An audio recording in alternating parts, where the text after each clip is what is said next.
right, good evening, everyone. I'm going to call the meeting of December 13th, 2023 for the Barnstable School Committee to order. Our first order of business is to elect school committee officers, specifically the positions of chairperson and vice chairperson. I will conduct the election process for the role of chairperson. Once the chairperson is determined, I will hand the meeting over to the chairperson, who will immediately run the election process for the role of vice chairperson. Once both positions are determined, we will physically reorganize our seats, and then we will move into our remaining agenda items. The first step of the process is to seek nominations for the position of committee chairperson. In order to be on the table for consideration, a nomination must receive a second. We will use a verbal roll call vote process.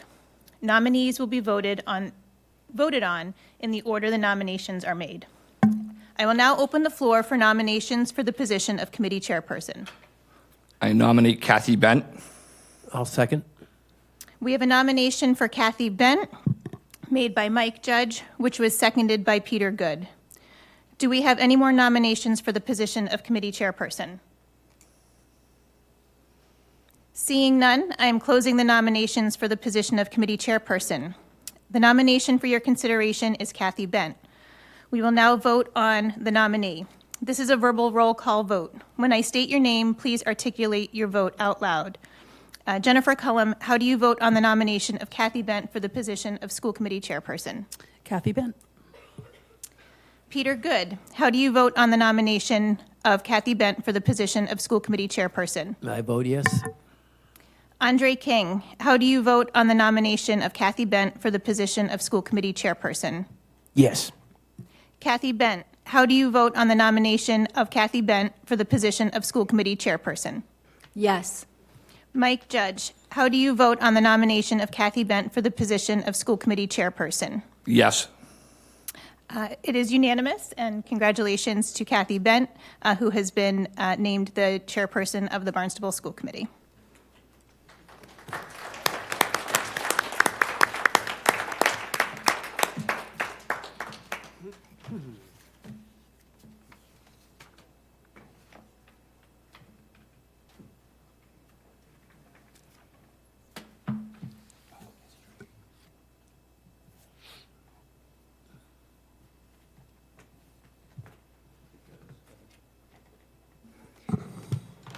My first order of business as chairperson is to facilitate the election of the committee vice chairperson. We will use the same process as we just used to elect a vice chair. I now open the floor for nominations for the position of committee vice chairperson. I'll nominate Mike Judge. I second that.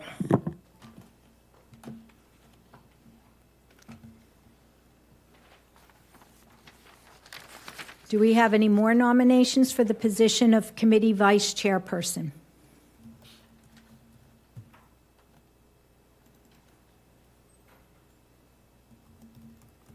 Hearing none, we will now vote on the nominee. This is a verbal roll call vote. The nomination of Mike Judge was made by Peter Good and seconded by Andre King. How do you, Jen Cullum, how do you vote? Yes, Mike Judge. Peter? Yes. Andre? Yes. Mike? Yes. Kathy Bent, yes.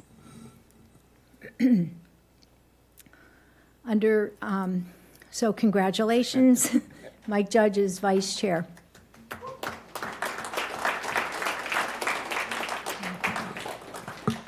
Under school committee policy, the executive assistant to the school committee is the executive assistant to the superintendent. I will nominate Jen Kruzik as executive assistant to the school committee. I'll second that. Jen Kruzik has been nominated as executive assistant to the school committee by Kathy Bent and seconded by Mike Judge. And so we'll have the roll call vote. Jen? Yes. Peter Good? Yes. Andre? Yes. Mike? Yes. Kathy Bent, yes. Congratulations, Jen. Congratulations, Jen. Speech. Okay. So item 1.2, district vision and core values. The Barnstable Public Schools educates the whole child by creating a student-centered school culture that addresses students' physical, social, emotional, and academic needs by creating a safe and healthy learning environment in which students are challenged, supported, and engaged. Core values. In Barnstable Public Schools, we value commitment, collaboration, and community. Commitment. We are dedicated to the continuous learning and growth for all. Collaboration. We work together while keeping student needs at the center of all decision-making. Community. We build strong, respectful partnerships that support student success. Item 1.3, video or audio recording of meeting. This school committee meeting is being recorded and broadcast on the Town of Barnstable's Government Access Channel. In accordance with Massachusetts General Laws, Chapter 30A, Section 20, the chair must inquire whether anyone else is recording this meeting, and if so, to please make their presence known.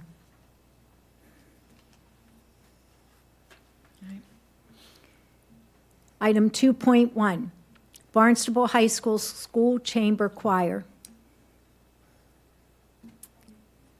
So the choir is with us tonight. Marcia Wittroff.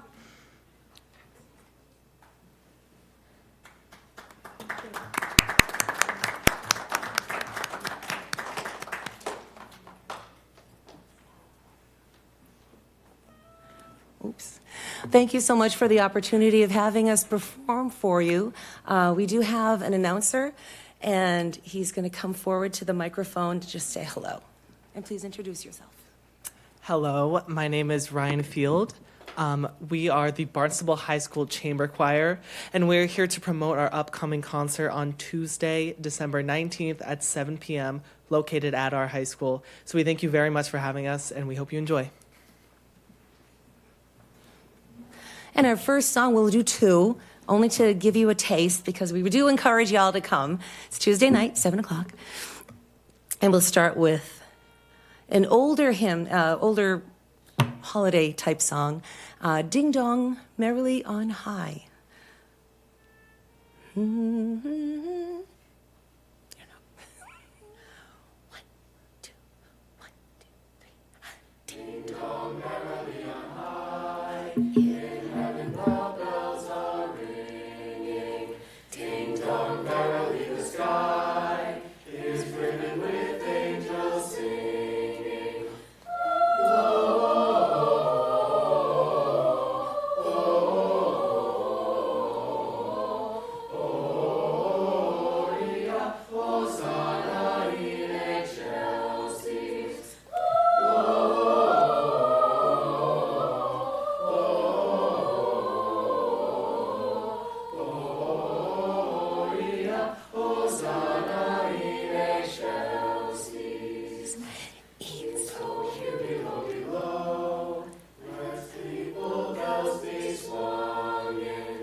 And honestly, they wanted to do one more if that's okay.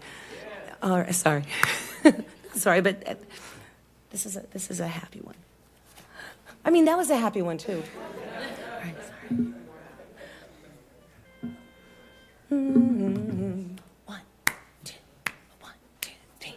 Rock, rock, rock around Christmas.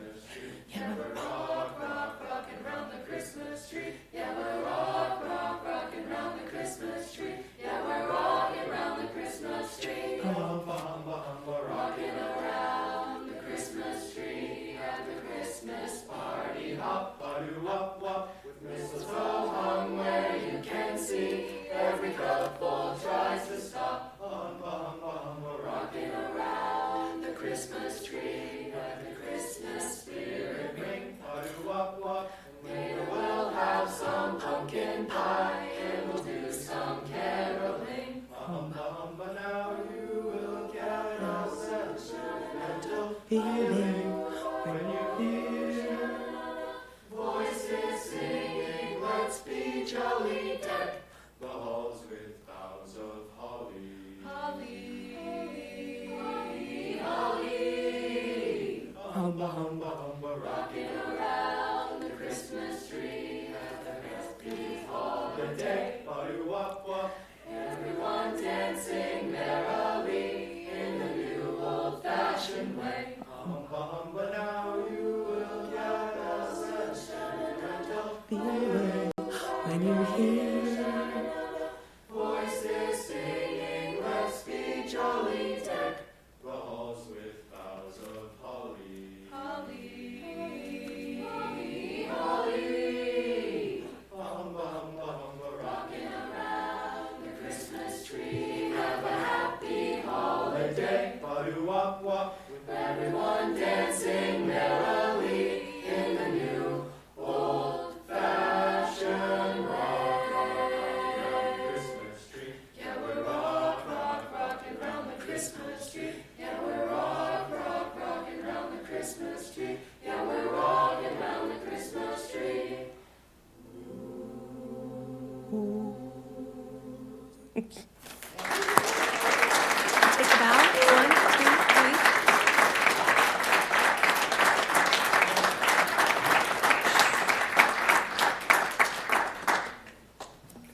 Thank you very much. We'll see you Tuesday. Thank you. I look forward to the winter concert at Barnstable High School, Tuesday, December 19th, 7 p.m. Thank you. Thank you, Marcia. That was terrific. Great voices. And remember, it's recorded, so you guys can go home and hear yourselves. It's wonderful. And I know I'll be humming to myself quietly, rocking around the Christmas tree all night tonight. So, thank you. Item 2.2, Barnstable Community Innovation School, Grade 3, Project-Based Learning Project.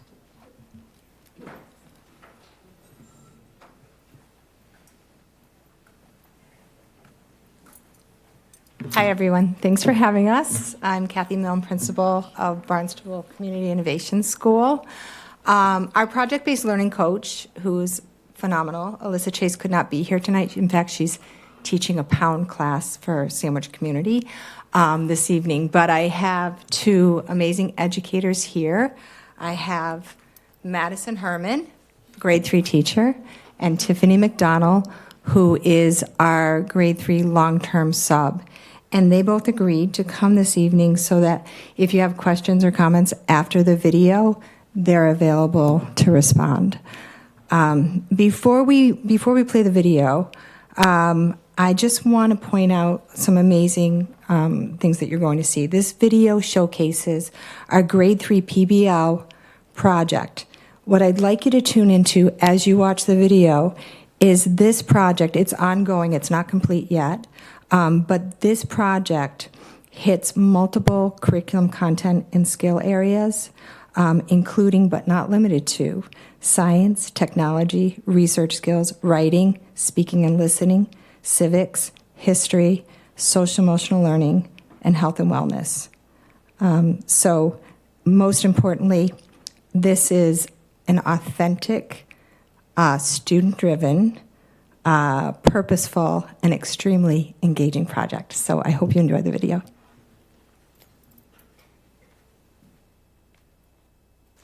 graders at BCIS have been investigating ways to reduce their impact on the environment through PBL. They were visited by Carrie Parcell and members of AmeriCorps. Students engaged in a trash sort to learn how to properly dispose of different materials. They also went on a walking field trip to observe and collect data on litter in our community. They wrote down their observations and visited with Barnstable Town Manager Mark Ells to learn more. They learned that plastic and litter are problems that affect our community, country, and world. The more the students learn, the more eager they are to make a difference. Listen to what they have to share. We are researching food waste. Americans produce 4 pounds of trash every day. An average American wastes 4 pounds a day of trash. Instead of throwing away food, you can share it with a friend. Or you can save it for later. Or you can compost it. I think our schools should have a green team because so that we could at lunchtime when we're going to dump our trays, we could sort it into recycling, composting, and just regular trash. People can recycle. And people can use reusable water bottles. People shouldn't litter. People should recycle. We are learning about litter in the oceans. If we don't stop littering in the ocean by 2050, there will be more plastic than fish. Ocean animals can get tangled in trash. The Environmental Protection Agency is trying to help. More than 8 million tons of plastic gets into the ocean every year. That is a problem because it's killing our animals. And we also eat the animals in the water, so that could affect us. You can help by using less plastic. There should be more trash bins at beaches. And more recycling bins in Barnstable. The U.S. produces 260 million tons of trash each year.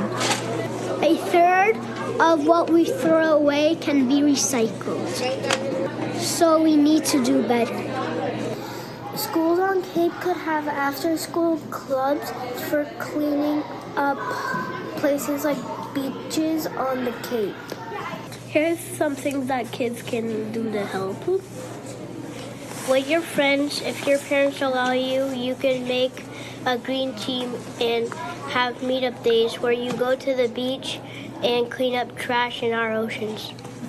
We can have more community cleanup days.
Kathy Milne, do you want to say anything while we're waiting for the rest of the, or your teachers? I'd love for them to Okay. step up. Thank you. Hi, I'm Madison Herman. I'm a grade 3 teacher at BCIS. The video that you guys were just watching, the students, that was spontaneous. The person who took the video, they just came around and asked them to share something that they had been learning about for this project, so they didn't rehearse any of that.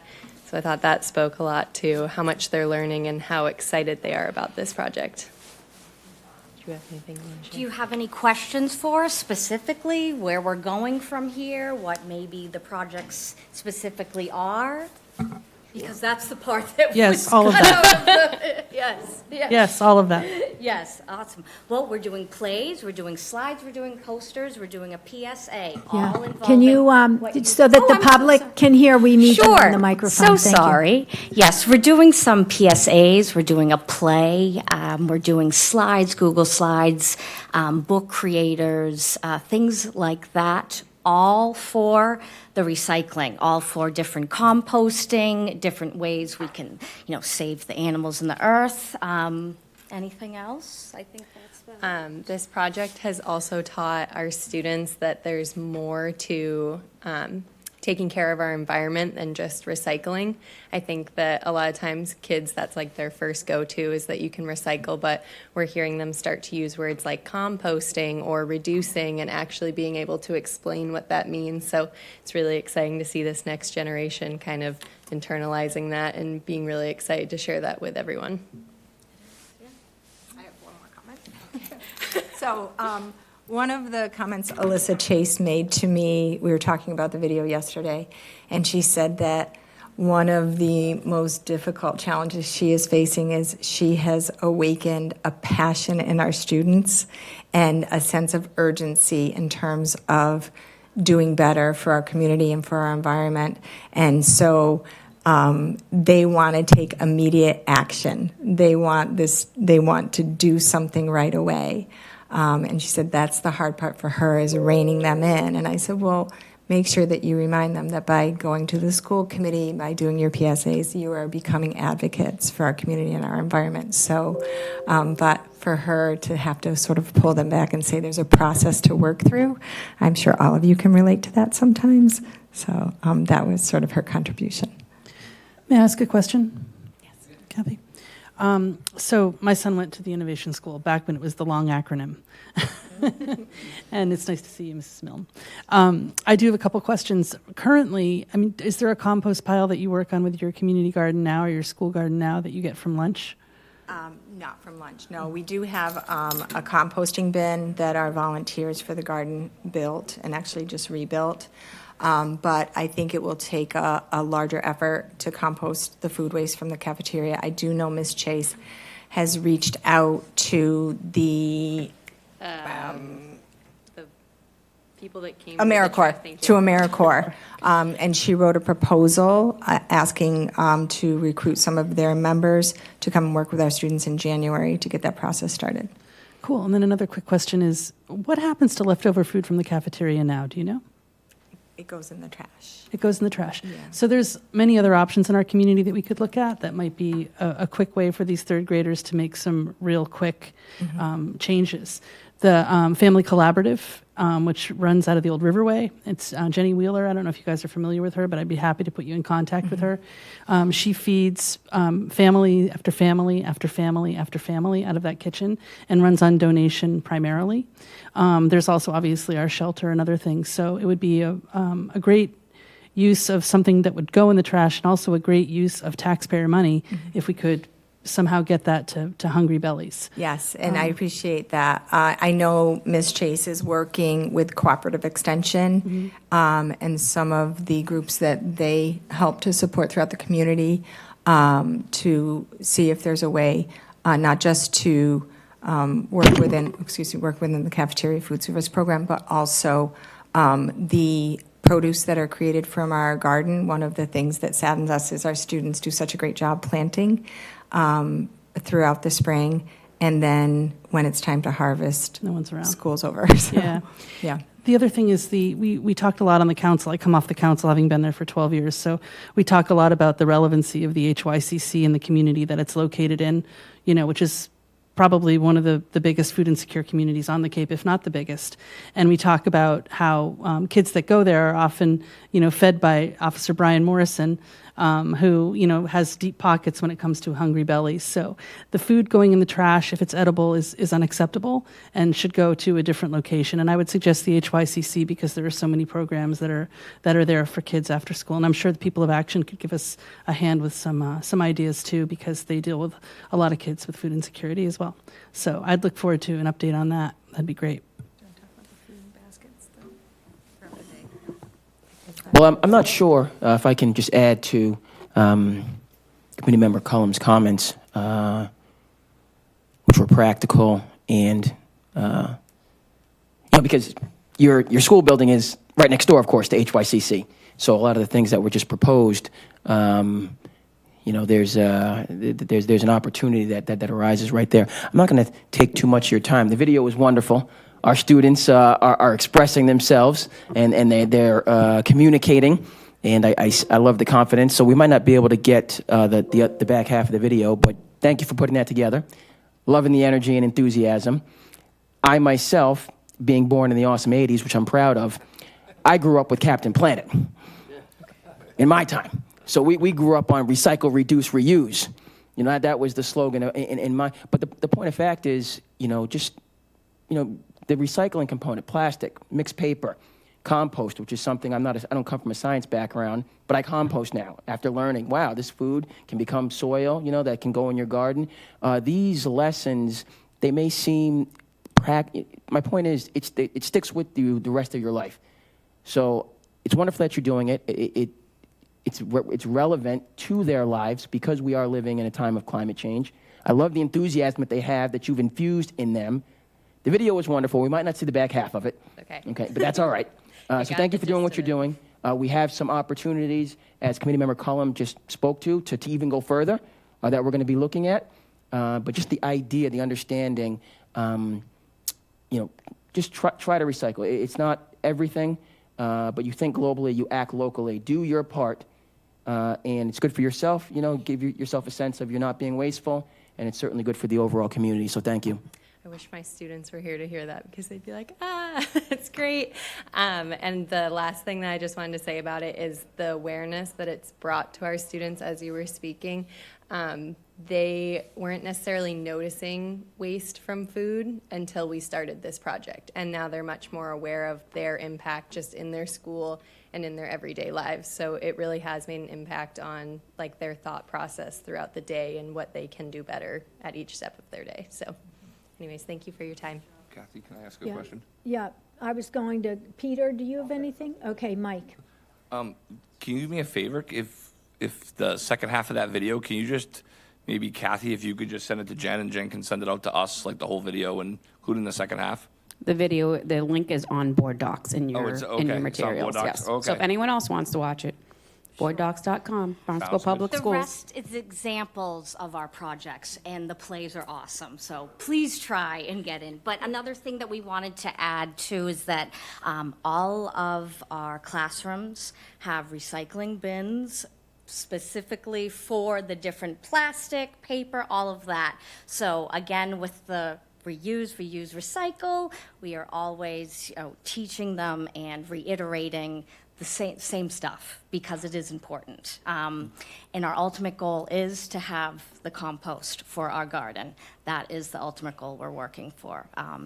Yes, and that's it. Any more questions? We're here.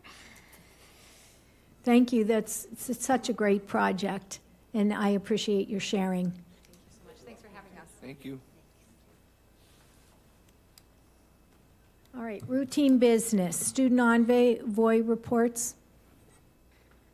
Hi, I'm Paloma Savignon. I'm Riley Croto, and sorry. No, you're good.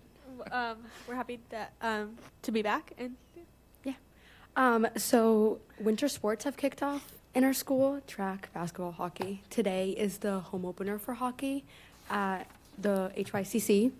Read out if you guys want to go at 7:00. And there's a home opener for basketball on Friday, boys basketball. lately we've been taking a big initiative into getting more spirit in the school, encouraging more school spirit because it's been down over the past few years. So we are now planning a Spirit Day for next Friday. That's gonna have karaoke. We're gonna have karaoke, like an obstacle course, talent show. We're gonna have colors. Like each class is gonna get a color. It's for points, yeah. Points, yeah. We're really just trying to build that. We're also student council is also planning a bunch of other upcoming events that we're all looking forward to trying to implement. I know that I have a little brother in the middle school, and I've seen that they've increased school spirit a lot there since I've been there. With the spirit, they have like spirit days like every so often, and they like go to dances. And I was like, that didn't. So I'm happy that exists now. And yeah, we're really a lot of it's going really well. This spirit day next week, a lot of people are looking forward to, and yeah. We're really just trying to raise more spirit, especially in this like halfway through the year, like the winter months. Just the general student body energy is down, and because it's winter, so we're just trying to get the spirits back up to keep us productive. And then finally, some math teachers have started an after-school tutoring lab in the library, which we think is amazing because again, we're halfway through the year. This is when students need the most support. And it's going great. It's been going on for a couple weeks. I've personally been and helped out and tutored. So yeah, we just think that like their initiative to help out students is amazing. Thank you. Yeah. Any questions? Peter? Yeah, thank you.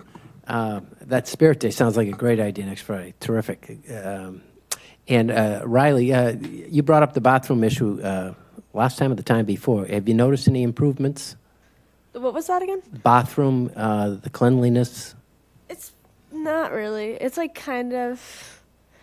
It's just still been a little bit of an issue with like there's. I haven't like noticed anything like blatantly different. There's still paper towels everywhere, a lot of stalls out of order, like things like that. Jen? Yes, this is my first meeting, so I'm sorry I haven't made your acquaintance. But my name is Jen Cullum. I come from the town council where I spent 12 years, and I'm here to hopefully affect change that's positive for everybody in the community on this board. So I really look forward to your perspectives, and I will always answer the phone when you call, and if I don't, I will call you back. And I'll make sure you have my information because what's important to you is important to me. My son is in high school now. He's a 10th grader there, and I really think we need to start looking at our schools from your perspective as well as ours. And the bathrooms are my number one priority. So Thank you. We appreciate that. yeah, thank you. Thank you. Andre, do you have anything? Yes, I like the sports update. We might not make the home hockey game tonight, but we'll certainly see those scores and see what our students are doing. And the emphasis on school spirit. And what some might call, I'm not a military, but they would say morale. Morale, and it's huge. And so the awareness of just kind of the energy, culture and climate, it's good that you're sensitive to that, and it's something that you're working on. All that I would say, there was a time at Barnstable High School where we had what was called Challenge Day, that I will remember, Peter might remember. I remember that. And student, and just is good, building up, again, the culture, the spirit, the morale. But one of the things that I remember from that is, and I've said this to students, you need to be the change that you want to see in the world. You need to be the change, and I love that we're thinking objectively about the whole building, but just that in and of itself, just by you keeping your spirits high, maintaining your grade point level, doing all the right things all the time. Sometimes it doesn't seem that that's noticed in the day-to-day because we go where the fireworks are, so to speak. But I would just encourage, folks that might sense that, and you're doing things that are positive towards that, but just you yourself by example, being that, saying that this is off, but I'm going to model something different, that's a lot of times where it starts. And so we don't have kind of, feeling of a dark cloud, that energy, that can be pervasive. So always start, as they say, as I learned, you think locally, you think globally, act locally is another one that's helpful for me. So keep doing what you're doing. And as my colleague said, looking forward to hearing your perspectives. Mike? Thank you. Thank you very much. Thank you for coming as always. Excellent job as always. You're almost experts now, I think. I think we're getting pretty good. I think you're almost there. Next meeting, you'll definitely be experts, right? It's not as hard as it was the first meeting. Every meeting, it's a little bit easier, right? I swear I could hear my voice shaking the first time. I was like, You're becoming natural at it. Two more meetings, you'll be all set. But no, thanks for coming, and thank you for giving us the update. thank you. Thank you. And thank you again for coming, and have a wonderful holiday. You too. You as When well. you're on your break. Have a great night.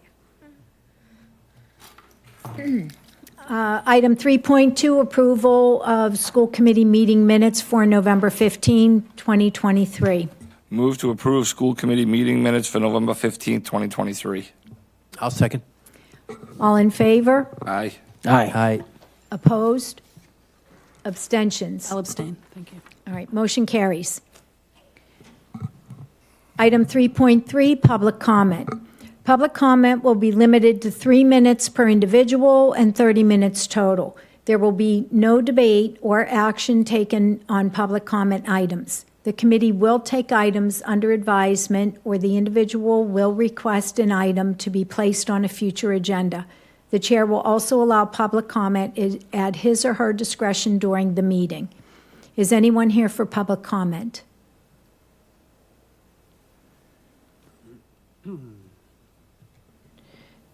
No, I do want to recognize the Boy Scouts I see in the back row, and I'm curious as to if you're working on a badge or here for a specific reason. Tim can. He's having some of the other kids. Volunteerism. I see Richard volunteered.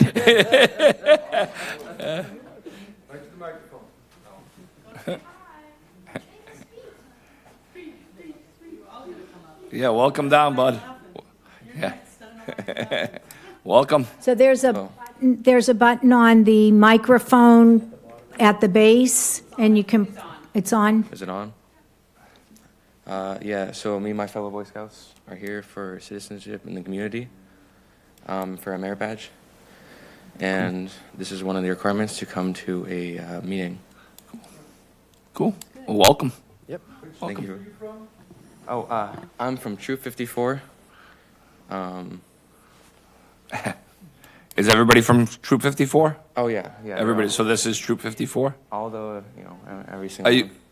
Mind if I ask a question? So are you all from Barnstable, or are you from all over, like, the Cape, or how does that work? I'm pretty sure we're all from Barnstable. So you're all Barnstable? Okay, excellent. I just didn't know if, like, I know some of the groups, like, some of the troops, like, it kind of mix, like, from different towns, say, you know what I mean? But, so you guys are all from 50, or you're all from 50, or from Barnstable? Yeah. Cool, excellent. Well, welcome. Yeah, Mike, can I just add on to that briefly? So again, just to echo what my colleagues have said, it's great to have you guys here to get this, participation in terms of what you're doing. I would just say, if any of you, the school committee, it might seem abstract, obscure. What do we do? What role does it have? So just by you guys coming to a Barnstable, town government meeting, familiarize yourself is wonderful. And then, going down the road, this could be you, is my point with that. You can tell some, I think I have the gift for gab, but I don't know if that's true. So but I'm not going to talk. You do. I'm not going to talk to you too much. But the fact is, public speaking, it can be something of an acquired taste, but, hunting, fishing, all of those life skills, I have none of those vocational capabilities because I didn't have the patience when I was your age to do. I remember my friends saying, "Oh, I'm going hunting," and you're going to be away from Madden '94 for a whole weekend? Are you kidding me? I couldn't fathom that people would do. And then now later on in life, I say, man, I wish I had that understanding and those capabilities.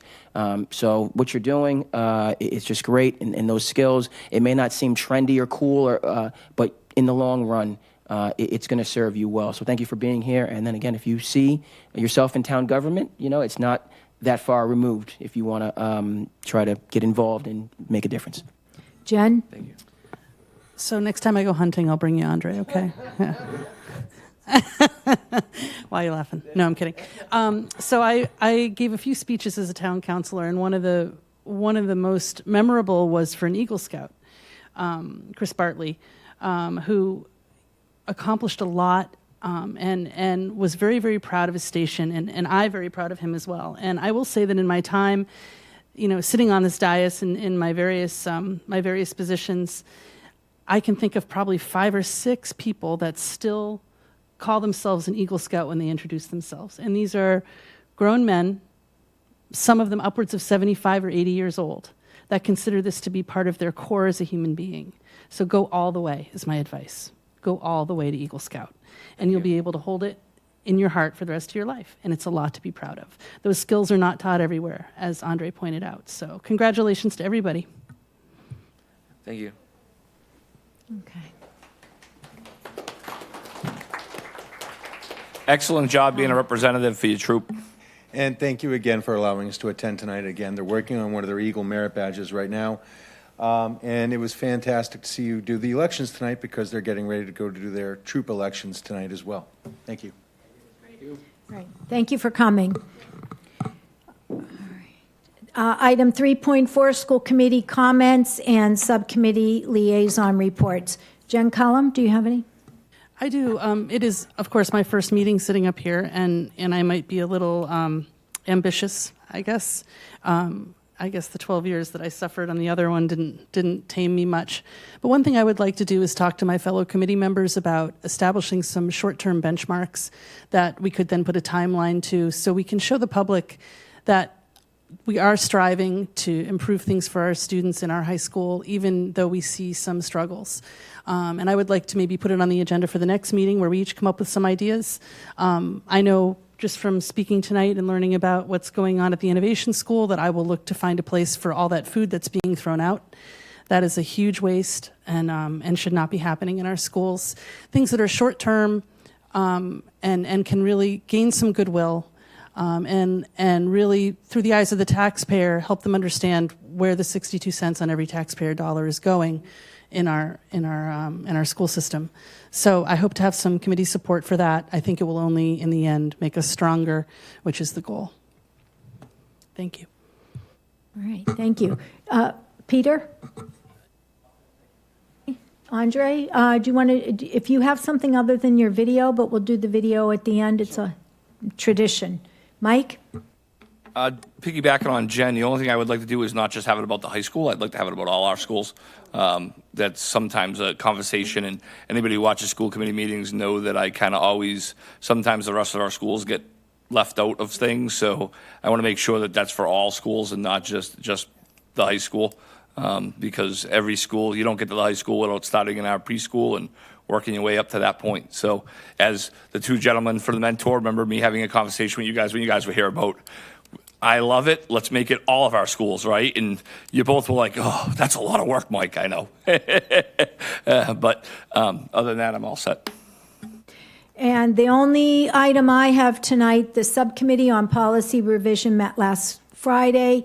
I do want to mention we have some items on the agenda tonight related to that. We did review some policies related to homeschooling, but the committee found that there were no changes that seemed to be needed.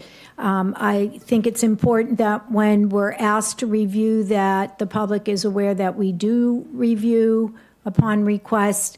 And so I wanted to note that that had been done. And now we'll go to Andre. Thank you, Kathy. Mo, it's been another month, and there is quite a bit to report. As I like to say, Barnstable is a large, it's a diverse, and it's a dynamic school district, and so there's many highlights on a month-to-month basis. So Mo, I'll just cue you. There's let's see, there's going to be 4 slides under this heading, and then there's a number of things. So the corn husk doll making competition, if you will, took place at Barnstable, West Barnstable Elementary. Kindergartners and grade 3 students collaborated with local, collaborated to make Native American corn husk dolls in honor of Indigenous Peoples Month. Mo, are we having technical difficulties? Is that coming through? So you can, there's 1, 2, 3, 4. Oh, it's got. Yeah, is that saved on the hard drive, Mo? Is it or are you working off a flash? Even our Yeah. Even our iPads or our whatever these are keep freezing. We keep losing internet.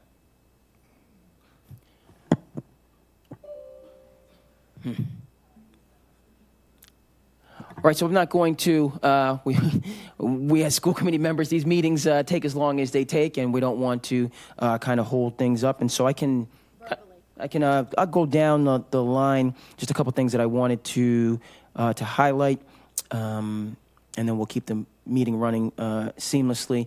But there was a Thanksgiving Day parade at Barnstable, West Barnstable Elementary School that included balloons over Broadway by a teacher, Melissa Sweet, created a Macy's Day parade.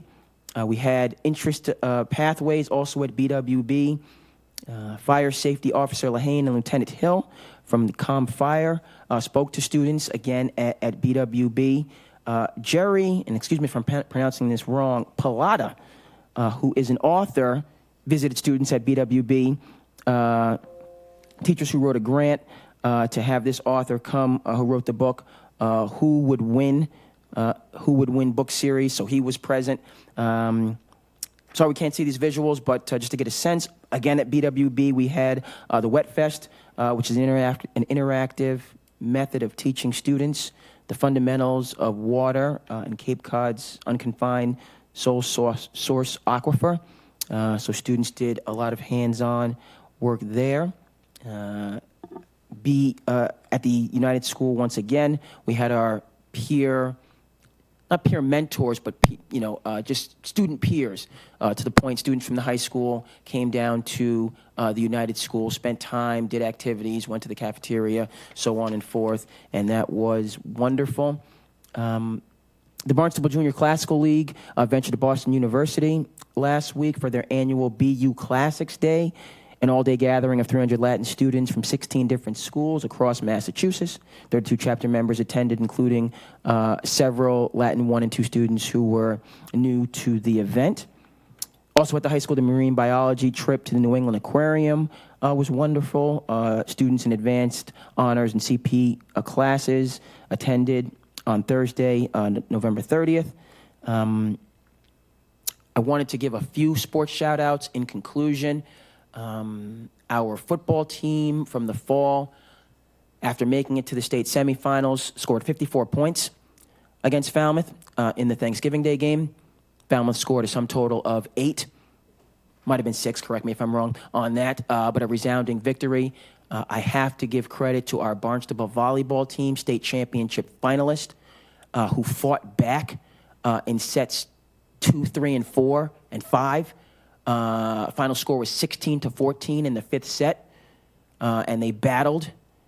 So very proud of them making it all the way to state championship, and we know that they're going to be back. And just in conclusion, Barnstable High School hosted Cape and Islands Unified Basketball Jamboree. Unified basketball is part of the Special Olympics and gives students with and without disabilities the opportunity to play together on a varsity team. The event wrapped up a fantastic second season for the Red Hawks, who started the program last year. Congratulations to all of our unified athletes. This program is wonderful. It's gaining momentum, and it's only going to grow going forward. So to all of our student athletes, our mathletes, sorry we couldn't have the presentation today, technical difficulties. We'll be back next meeting, but keep doing the great things that you're doing. 3.5 Superintendent Report. Thank you. So we have a few items for the committee and the community this evening. The first is related to one of our highlights this evening, which was our chamber choir from Barnstable High School. And I want to note that not only do they enrich our community through their performances via the schools, but they also, they and other groups also perform out and about in the community. And one that I attended recently was here in Town Hall on Wednesday, November 22nd, which was a very moving and solemn ceremony in honor of and memory of President John F. Kennedy, and on the anniversary of his, the 60th anniversary of his assassination. And I want to thank our chamber choir and Marcia Wittrall for being here and lending their talent and their voices to that ceremony. And it was really, really moving and really, really special. I also want to mention just a bit about the bathrooms at the high school. I don't want to go not saying anything and make it appear like it wasn't noticed and worrisome to me as the superintendent to hear our student envoys talking about the conditions at the last meeting, and it is disheartening to hear that it continues to be a concern, but this is something that I most certainly want to address with our facilities department. We are going to be adding additional attention to the bathrooms through our custodial services. Right now, or in the recent past, we've had a custodian working through the day to clean the bathrooms once per day with additional attention and additional support from other custodians on shift. The goal is to be cleaning the bathrooms twice a day, including both student and faculty bathrooms. And I'll be keeping tabs on that and happy to report back to the committee and to our students. And I will send them an email and mention that I shared this tonight. I didn't want to go out of turn from the agenda, but do want to make sure that they know that it was a concern to me as well. I'll also point out for the community that the committee approved a series of capital improvement projects, and renovations to Barnstable High School bathrooms is one of the priority areas at $1.1 million. And the capital improvement task force for the town, and the schools are part of that, begins its deliberations tomorrow to meet and plan around all of the capital improvement projects for this coming year. Mr. Chris Dwelly, Mike Lambros, and myself will be attending the Comprehensive Finance Advisory Committee meeting on Monday, January 8th, in discussion and in support of our capital projects, and the bathroom renovations are part of that. So the cleaning is something that needs to happen sooner with additional attention, but long-term, that would be the ultimate goal, is to repair and replace these aging bathroom facilities. I want to make mention that pre-K to 7 schools are currently participating in a survey for families, a survey for faculty and staff, and at grades 4 through 7, a survey for students. This was recently done at the high school as part of our Meeting the Moment work around re-envisioning the students' experience at the high school level. And I want to remind families that an email has gone out twice from me and several from the school principals through newsletters encouraging feedback and have voices heard. The perceptions that we're gathering relate to school culture, school safety, inclusion, academic rigor, feelings of belonging, and additional items. The feedback is being analyzed at the high school, and the staff in particular are making meaning of the things that they are learning. And we look forward to having an additional data set from our pre-K to 7 students, families, and faculty and staff with which to shape actions and measure progress in these areas. I want to acknowledge that Credit for Life took place on Friday, November 17th. And I want to thank School Committee Member Andre King for attending, as well as our, at that time, School Committee Chair Mike Judge, who attended and participated in one of the breakout areas. Thanks to Cape Cod 5 for creating and sponsoring this financial literacy program for our senior students. After a brief orientation to the importance of financial literacy, students went to the library and passed through numerous situations to simulate the financial aspects of growing into adulthood. They chose career paths, made decisions on living arrangements, selected transportation, purchased insurance, and opted for leisure activities, all within the framework of realistic budgets and financial expectations. They're still talking about it. It came up today at a meeting I attended at the high school, and some of the students were still talking about their Credit for Life experience, seeking more opportunities for developing those real-world skills that they know will be transferable into their futures. I also want to thank Tina Crook for spearheading this as the curriculum coordinator for math. And I know I'm forgetting lots of people. There are other staff members deeply involved in that, so we thank them as well. That's my report. Any questions for the superintendent? Jen? Yes, thank you. I just wanted to ask for a timeline on the bathrooms as far as attention to the cleaning twice a day. Does that start Monday or tomorrow, or? I'll have to get back to you, but it should happen sooner rather than later. Okay. So before break. Okay. I would say. Yeah, it's important. Thank you. You're welcome. Peter? Andre? Mike?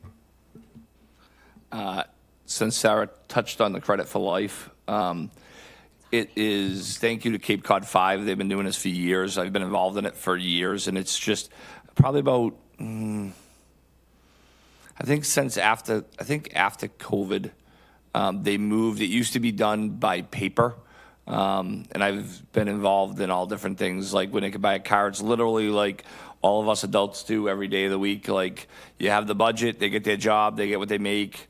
One of the biggest shocks is always, okay, this is you make, oh, I'm really rich, I make X amount of money, and then they start taking out taxes and stuff like that, and retirement and all of that, and then they're like, I have what left over? And then they're like, it's funny because I've done cars a bunch of times, I've done part-time jobs, I've done housing, I've done all kinds of different things, and I remember before, now it's done on the tablets, so it's kind of instantaneous. If they try to buy something, it won't let them. So it's instantaneous, where it used to be done on paper, and that was a little bit more dramatic because I remember doing cars for years, and like I'd be like, okay, like public transportation. Do you want like a Chevette? Do you want like a Lamborghini? You know, and every kid's like, I want a Cadillac, I want the Lamborghini, I want all that. And then I'd be like, well, you gotta look at what you make and kind of having the discussion, and then they'd go through everything. They'd go to the credit counselor, which they still do, and then they'd come back down, and they'd be like, some of them would be crying, and it was to me it was good tears because you know what, it brought it all reality home. It's better to learn on a piece of paper, pretend, than it is when you get out in life, and then there's no way to fix that, or it's a lot harder to fix it. And I'd be like, okay, so let's have a conversation. Like, I tried to have the conversation, they didn't want to hear it, and then when they came back, I was like, okay, now let's have a conversation about, like I say to my kids, about financial literacy, And so it's an unbelievably good program. I do a lot of things in the schools, and I hate to say this because I don't want to make everybody else that I go to sound bad, but this is literally like the light goes on for these kids about how much college is, how much work, like I said, how much you make, how much gym membership, food, and the whole 9 yards what we as adults deal with. So I can't say enough about Cape Cod, and please continue the program in our schools. And I would honestly look to maybe have other avenues within our curriculum about stuff like that, because I honestly think that it's not just about education, it's also about real world, and that's one of those really, really big real world ones. So I would honestly like to see something academically happen in our high school for something like that. But thank you for the update.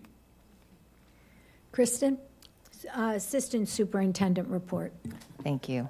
So I have a few information items, a couple of updates. I'll start with early literacy screening. I wanted to share with you, so this past July 1st, new regulations around early literacy screening went into effect for Massachusetts public schools. These regulations require all elementary schools to assess each student's reading abilities and early literacy skills at least twice per year, from kindergarten through third grade, for the purpose of identifying students who are significantly below benchmark and providing targeted interventions to support these students. Where our goal, obviously, is for all students to be proficient readers by the end of grade 3, we've been doing this work for a long time, and the regulations have just really formalized the process. Barnstable's been using the STAR assessment, which you all are familiar with.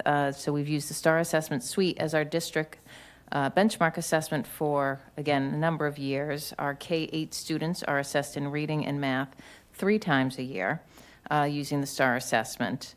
And in particular to our K-3 early literacy, we added the STAR CBM, curriculum-based measures, as an early literacy screener last year. The early literacy screener assesses students on a range of skills, including letter names, letter sounds, phoneme segmentation, oral reading fluency, to name a few.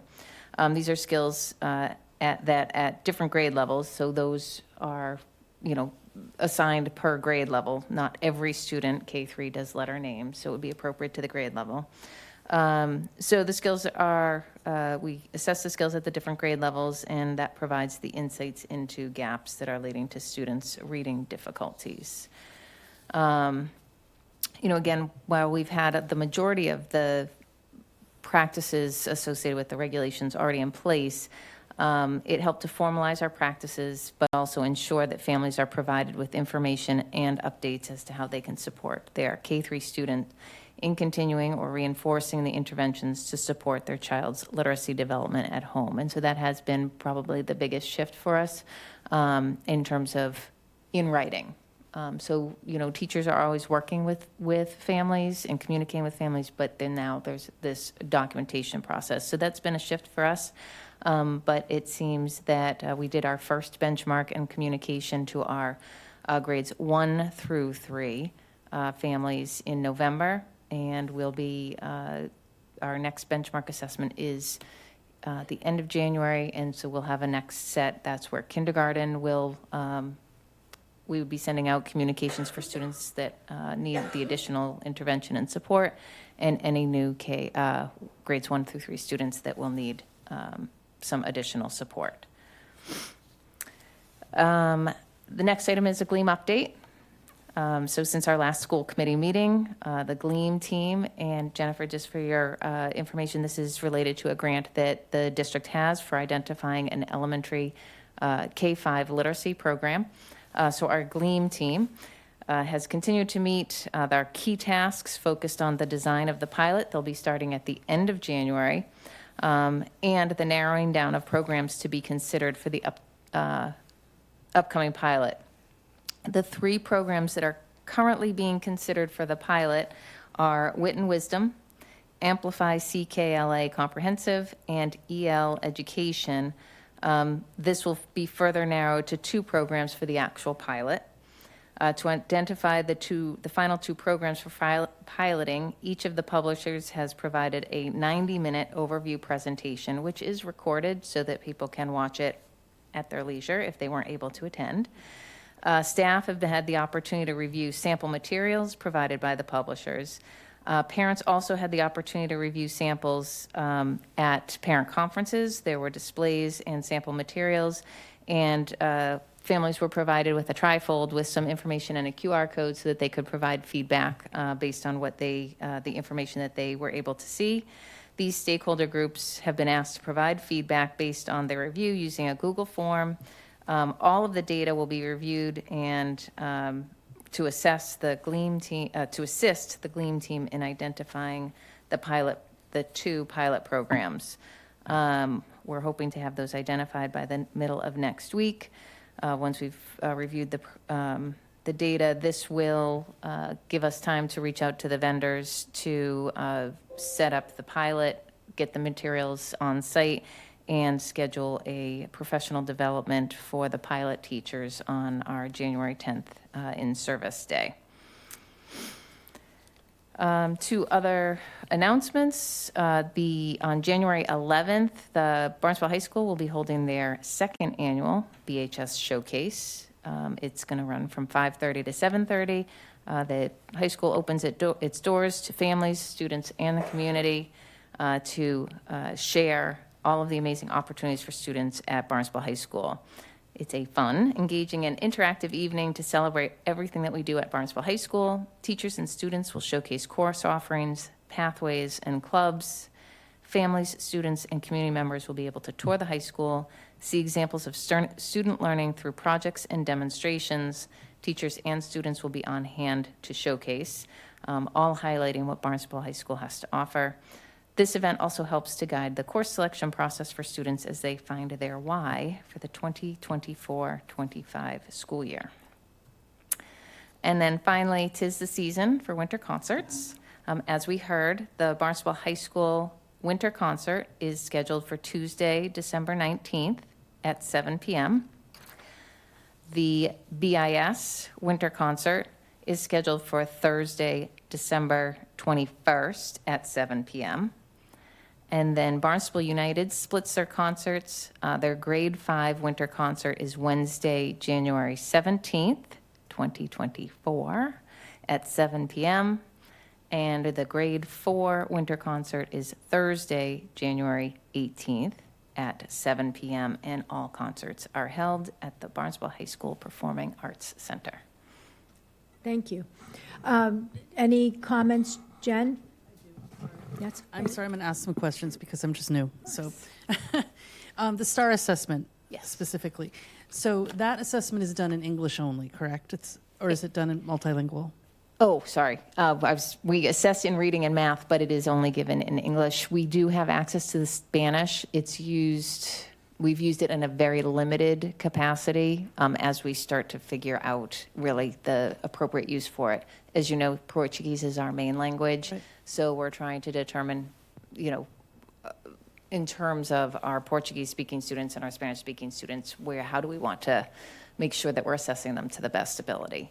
I ask because, we do have a large Portuguese-speaking population and Spanish-speaking population, and I'm steeped in it in my house, married to a Mexican guy.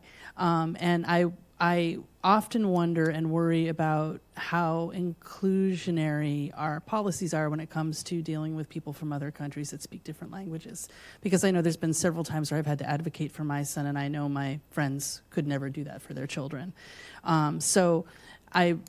A long-term goal of mine, and I've been pretty vocal about it in the past, is to switch from ELL being some sort of a financial burden and to being the reason we exist, to make it dual language learning and to help our kids that speak only English pick up Portuguese and Spanish, which will only help them in the end anyway. And I believe that K through 3 is the perfect time to start that. And I think if we are conducting assessments in other languages, we give those kids a sense of community and pride in their own native language, and also help their parents understand that we're in it for the long haul with them. And that's something I would really love to see because, we have our human capital, and these are them, So that's just my comment on that. I look forward to learning more about it. Thank you. Peter? Andre? Yeah, just to add on to what Committee Member Cullum had mentioned, is there any prohibition against having these assessments in another language? Some of the assessments, the STAR assessment, the assessment, is there any prohibition for us as a district to give the assessment in Portuguese or Spanish? If I understand your question, the only real restriction is that we don't have them in that language. So they're online assessments, so they're not translated. I think the other piece that we do also consider is that in terms of the STAR assessment, as an example, students are assessed in English on the MCAS test, and so making sure that we have students assessing in the English language as well, because that's going to be the expectation when we get to MCAS. And I just lost my train of thought with that. In terms of our newcomers, we also want to make sure they have the opportunity to get a handle on the English language as well before we're going to put them in front of an assessment. So we make sure that there's time for them to acclimate. We're not going to assess them, the week after they arrive either. Indeed, that would be counterproductive. I ask because it sparks two things for me. First of all, and when we were discussing MCAS last meeting, and that's going to be a continual. There'd be something about MCAS now. I did see an article in the Boston Globe talking about MCAS scores statewide and a slow recovery. So there's due emphasis there. My point with that is, one of the things that came up is our English language learners are taking these MCAS that don't speak English, and those that are being counted against the district, and that's what goes on the school and all the way down the line. And of course, Dr. Ahern spoke at the recent MASS, MASC conference, in relation to MCAS, and this kind of growing sentiment, this being the penultimate indicator. But I'm sorry, I didn't mean to. You spoke at the dinner, Dr. Ahern, if I'm related to MCAS. Not to misquote you. I might have gotten that wrong. We'll come back to that. We'll come back to that point. She looked a lot like you. But getting all the way back, some of these, to Jen's point, what I'm asking, and this means a lot. I have a problem with students taking an assessment and they have no background in the language they're taking the assessment in, and then they obviously bottom out, and then that goes under our tally, and then the parents scrolling through the newspaper and they see, Barnstable scores, and they make a snap judgment and then they move on. If there's a way for us to address that and to make the playing field a little bit more level, I think we should be doing it. That's the source of my question. I apologize if I remembered what our superintendent, whose schedule is very busy, is doing with her time. I do know what you're talking about, and there was a presenter during dinner. She's the I feel very honored to have you think that it was the teacher of the year from Massachusetts. She's a Martha's Vineyard educator and a Barnstable resident, actually, and she spoke very, very articulately about MCAS and the limitations in terms of interpreting the success of students solely through this one particular measure. And she spoke a lot about the talents and the skills that her students are graduating with, particularly those who are learning English as a second language and are bilingual. Thank you, Dr. Ahern. That's what I was referring to, and I concur with that. That's the spirit of my question. In that, to Jen's point, if we can have some of these assessments for our early learners in their native language, for them to build confidence, so that they just arrive, you take this big important test in a language you don't speak, you don't do well, and then that's how you see yourself. So it's a double-edged sword there. Not only do we get the negative impacts of those scores on our tally, but then for that student themselves, I don't speak the language, and now you're telling me I'm failing, when I haven't got a chance to get my feet under me. So if some of ththese early assessments can be in their native, if that's possible, is the spirit of my question. And then the second thing I just wanted to note, in being mindful of time, is Dr. Ahern, you did mention that one of the things that parents were looking for is language classes earlier on in their education. That's something that, if you're teaching a language, a foreign language at the 4-5 level, if that's where they have the first opportunity for it, rather than at the 6, that's something that distinguishes districts. Having language offered to students earlier in the process is something that there's a demand for amongst our parents, and of course school choice is paramount in terms of they're picking. If this school is offering language in 4-5, but I can't get it maybe I'm going to go to this school. So just back to Jen's point, which I think is, why not have Portuguese be one of the languages that is offered, given not only do we have a large percentage of our student population that speaks Portuguese, but that'd be wonderful for the English-speaking students who, I take no pride in this, I have no linguistic skills beyond English, having taken years and years of Spanish and French. So possibly if we're looking at offering languages earlier on in the journey, then maybe Portuguese can be included. Thank you.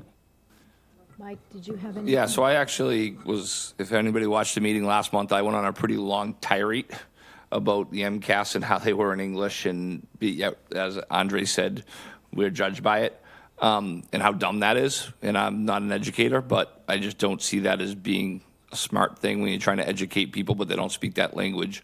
That'd be like me going to Brazil and trying to take their MCAS. It just doesn't make any sense. Of course, I'm going to bomb it. It's not about my knowledge. It's about my understanding of the language. So my question is kind of, I think, what Jen and Andre kind of getting at, but my own more specific questions. So I don't think that's a very good idea that MCAS is doing that. So why do we use STAR if it doesn't test a bunch of our kids?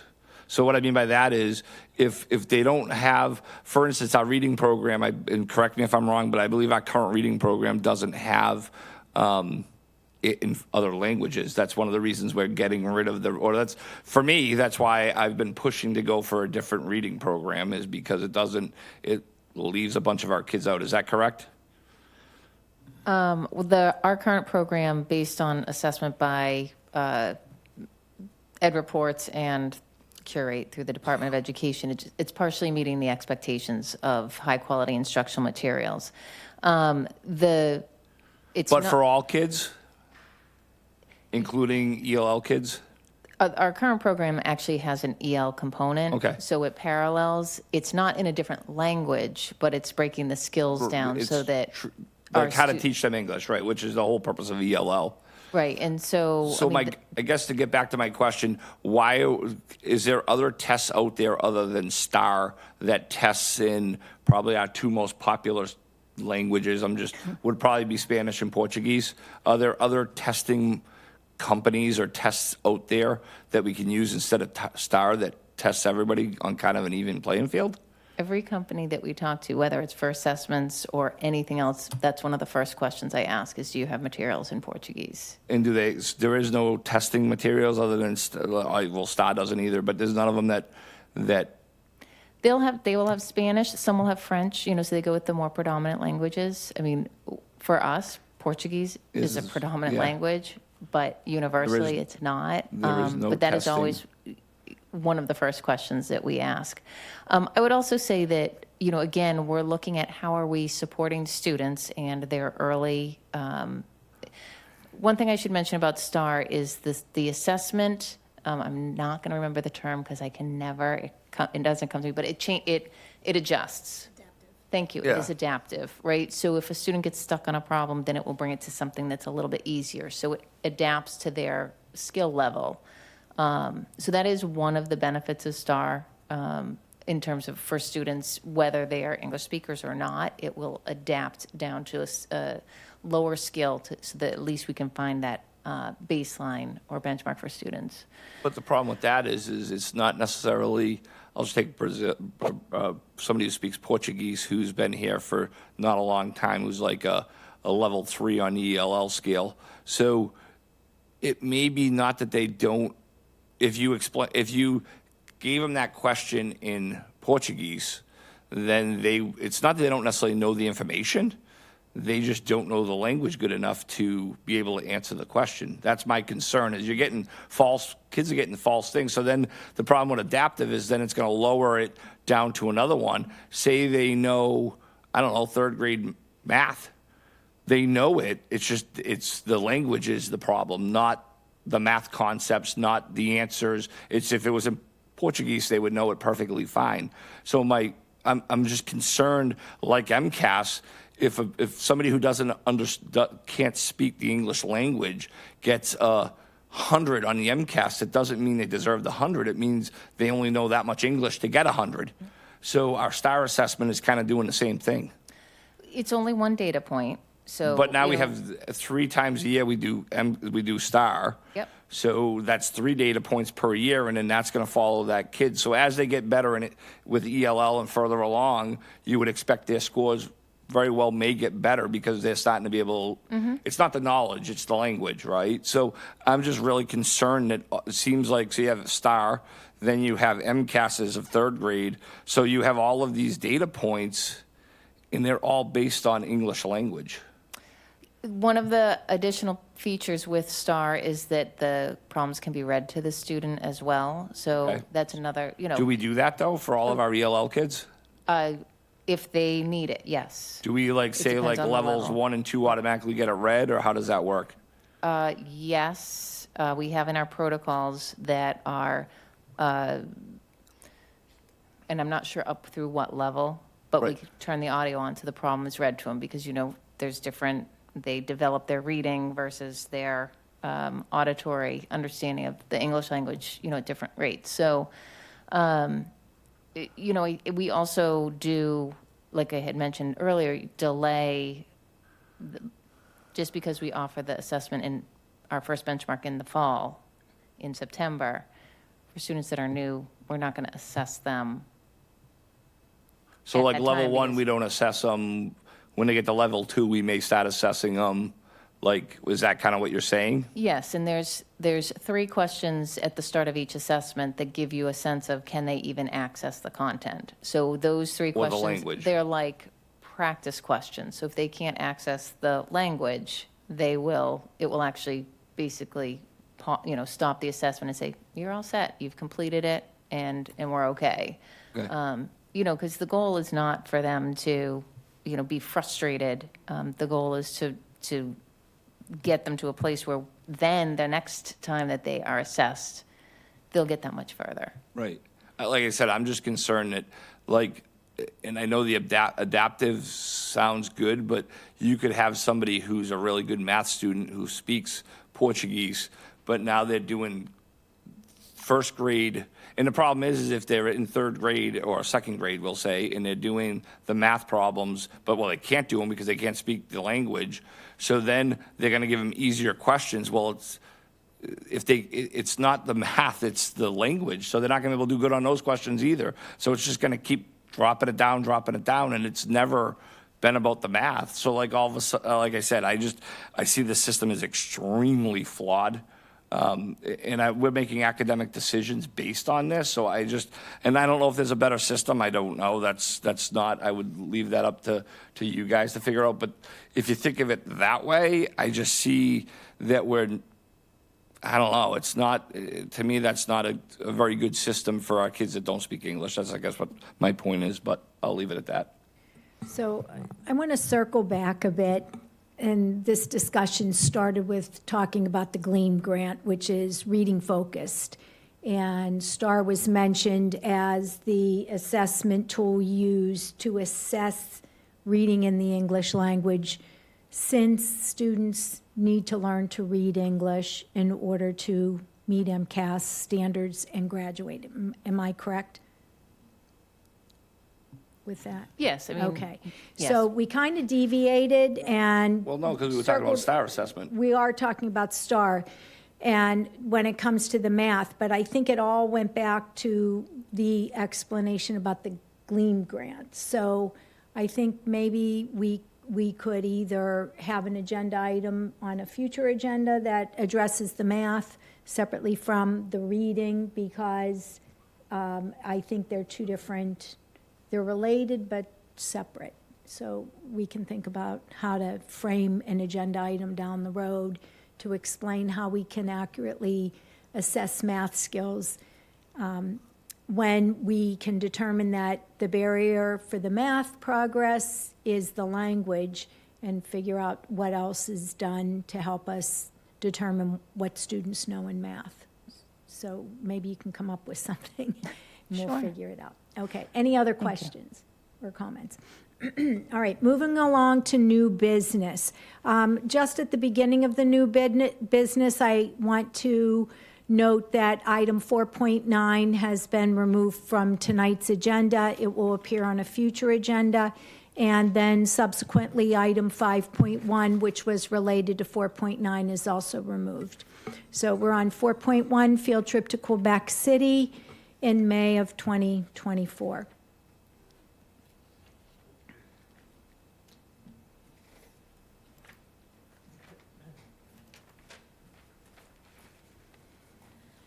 Bonsoir.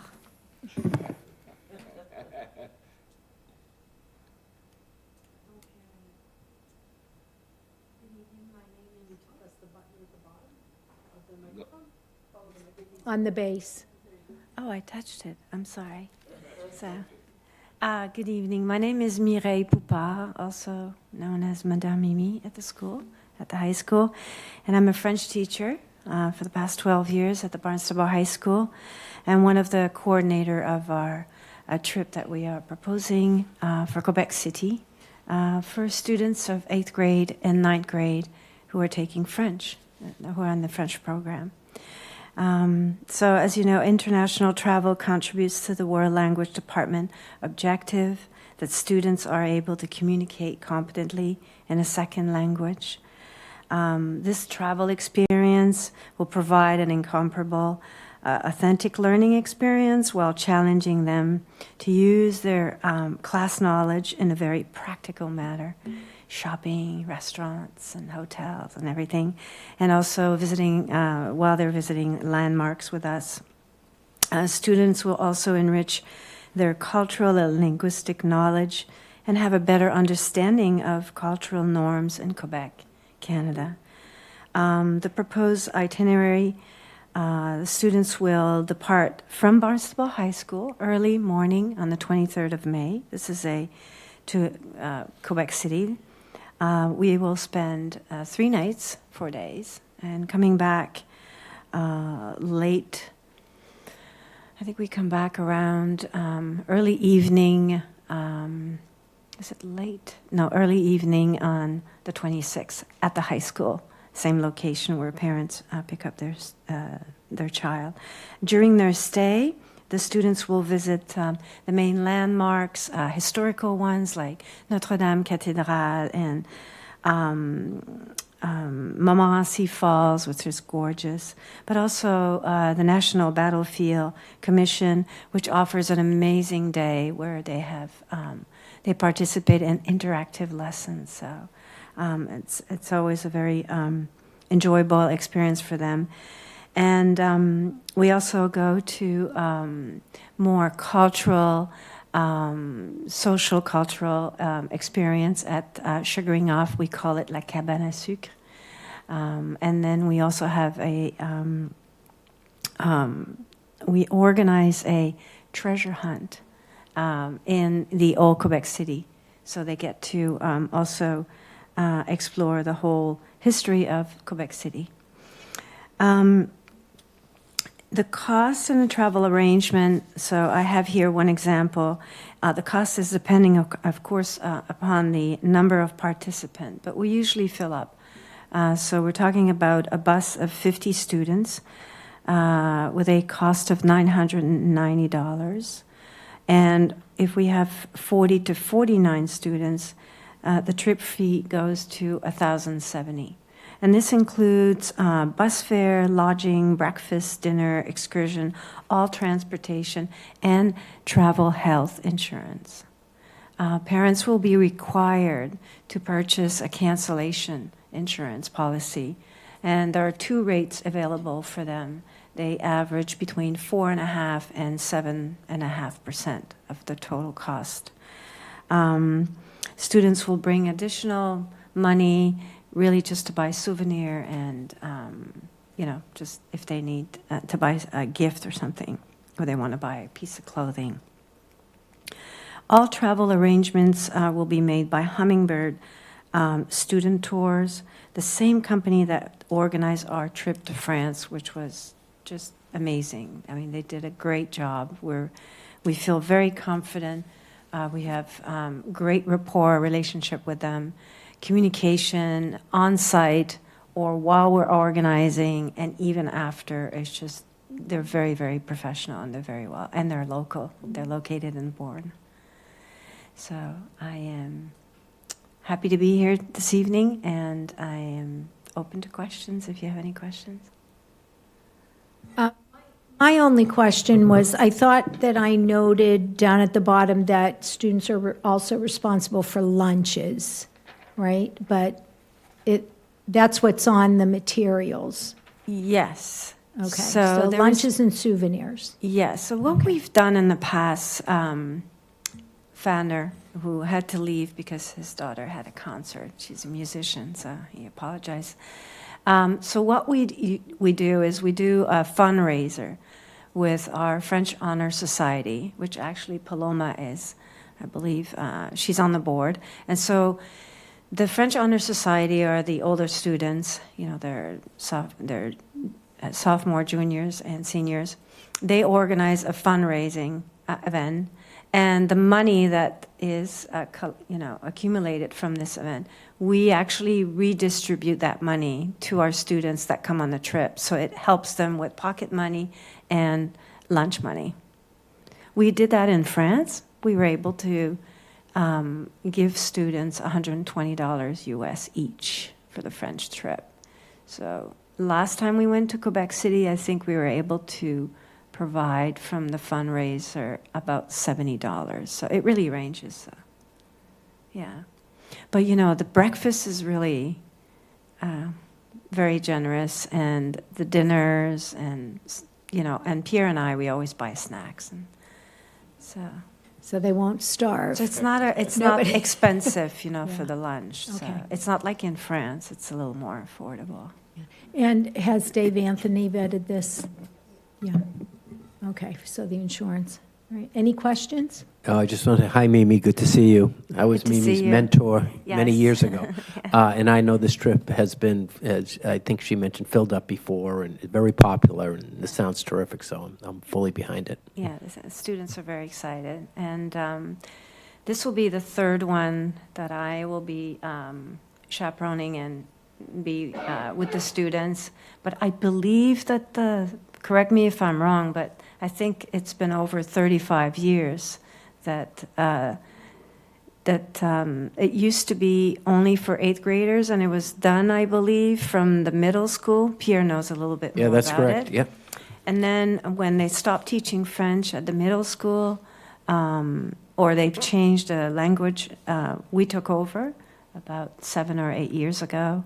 And unfortunately, we had to cancel one because of COVID, as you know. So we're really excited.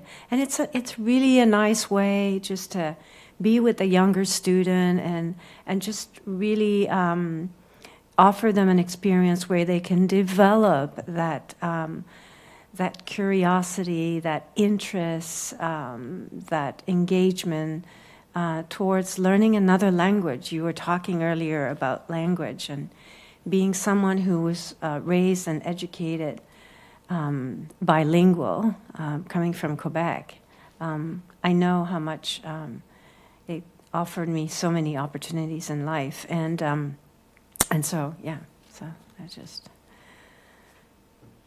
Anything else from school committee members? Yes, please, Kathy. Okay, If I Jen? may. Sounds like a great trip. As we all know, travel is lethal to ignorance. So the more you can travel, the better you are. And, you know, bon chance et bon voyage. Thank you. As far as chaperone, no one asked me the question, but I will tell you it's a 10-to-1. So if we fill up the bus, we are going to have 5 teachers. And we do not have parents joining us or anything. So it's really focused on, and it offers other teachers the experience of the traveling, and often we'll bring teachers who would like to plan trip, you know, for the school, whether it's Costa Rica, or it doesn't have to be a language teacher, because as you know, in the science department or even in other department at our school, we have teachers who plan humanitarian trips and environmental maybe, or science, I'm not sure, but so, yes. So thank you for what you're doing. I was a participant on this very field trip. As you noted, it used to be at the Hyannis Middle School. Yes. And Madam O'Toole Right. was our chaperone in those days, and it was wonderful. I can remember it. I needed some redirection on that trip from Madam O'Toole Yes. because the too spirited, particularly on the buses, with my nose in everybody's business. You know, but looking back, it was these memories, and you bring it back. Yes. It just, you know, it makes your adolescent and childhood years special. So thank you. Here's something I can share with you. The last time we went to Quebec City, we asked parents in the room, because, you know, we had the first meeting with them, how many of you went on the trip organized by Barnstable? And we had almost half of the parents that were there raise their hand. And it was like, oh my God, this was the aha moment for us. So it's just to, you know, perpetuate this tradition of offering an experience that opens the mind, that opens the heart, and that offers a great education experience outside the classroom. So, thank you very Okay. much for your time. Oh, I got a motion, don't I? Yeah, got a new job. Move to approve field trip request to Quebec City, Canada in May of 2024 as presented in tonight's material. I'll second. All in favor? Aye. Aye. Opposed? All right, motion carries.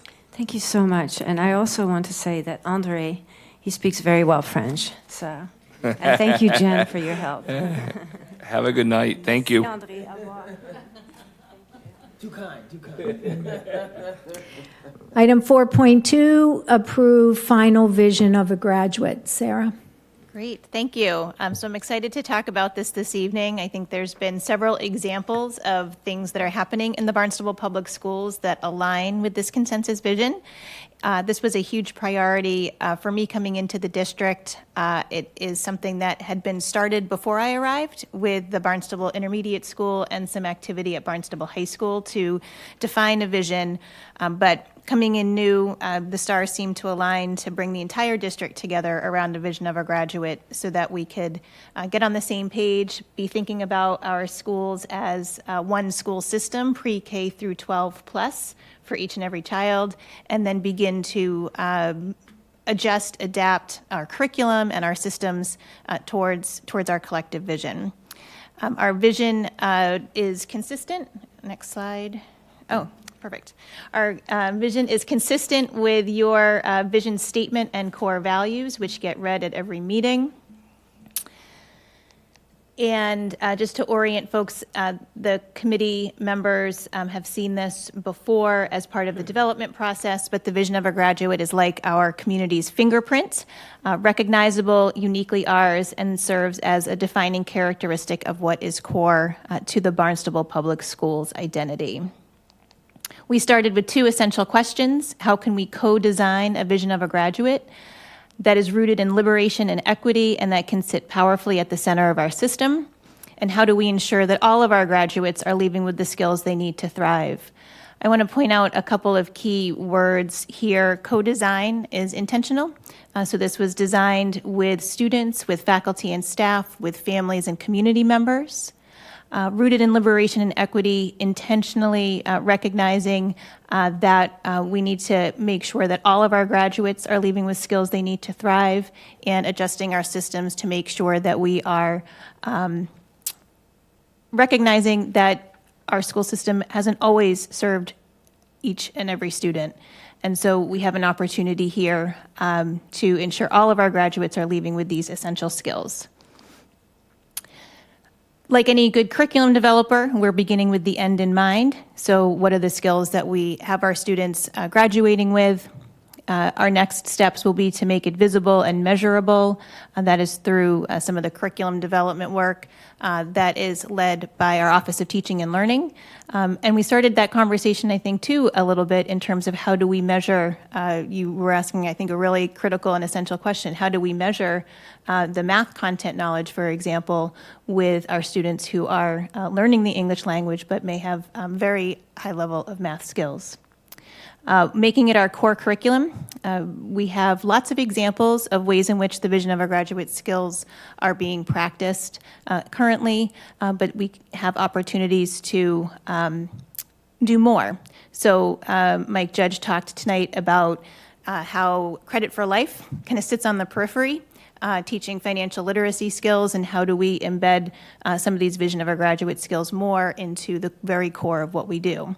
And it's not to say that we're not doing it. I think there's lots of great examples of teaching and learning, but there is certainly an opportunity to reimagine the learning experiences for students and making it what we're all about. And it's exciting for me to see more and more people in the district talking about our vision and referencing it.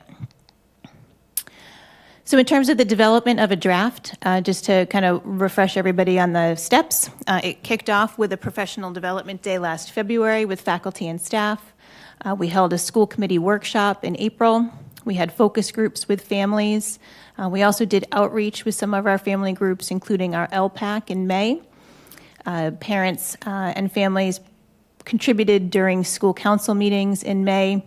And then we had students in grades 3 through 11 complete surveys and participate in focus groups in terms of developing a set of skills. We also reached out to our business community early on in the process, and some of their input formed and shaped all of the presentations that later came. We published a draft and solicited feedback. We had surveys and some focus groups. We had 473 survey responses, I think heavily slanted towards faculty and staff, given the structure of how the surveys went out, but we did have families respond. With one exception, which was a school committee meeting, I attended all of the back to school nights and handed out hundreds of flyers with the QR codes on them in both English, Spanish, and Portuguese to encourage families to read about the vision, how it came to be, and provide some feedback. Thank you to Jen for her assistance in helping me be prepared for all of those back to school sessions.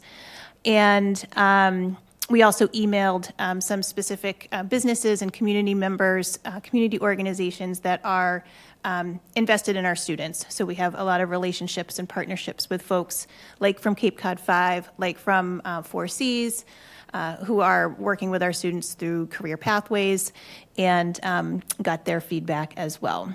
So 94% of respondents scored it as a 3 or higher on a scale of 5, with 2/3 providing favorability. And there was an opportunity for suggestions to be incorporated into the final version, and the steering team did that. And so the Barnstable vision of a graduate is prefaced by the statement here. And I'll just point out, it's a consensus from the community of the 5 most essential skills for all students to be practicing and developing. We felt it important to acknowledge that these are practiced and developed across all grade levels and subject areas in order to thrive individually and as a community upon graduation in a diverse, complex, and rapidly changing world. And the 5 skill areas remain as they've been from previous drafts of inner explorer, knowledge seeker, adaptive thinker, thoughtful communicator, and action taker. So inner explorer, this is really framed around some concepts of self-awareness and personal development, growth mindset and resilience, self-management and emotional regulation, advocacy and discipline, self-discipline, independence, self-respect, and confidence.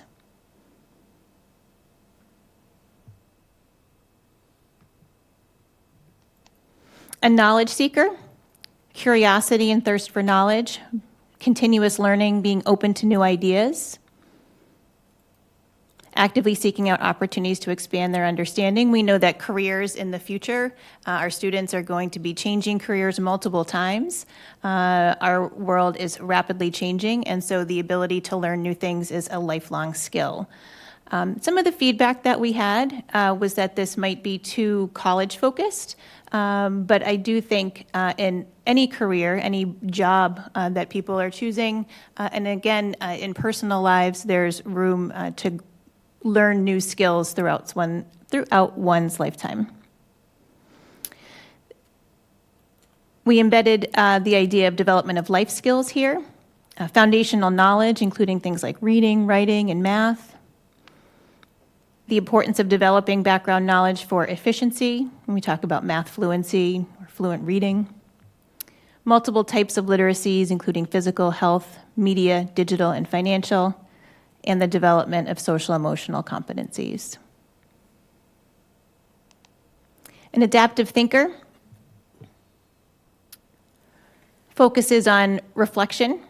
A lot of feedback we had was on the importance of reflection, and some suggestions that reflection should go in every single one of these skill areas.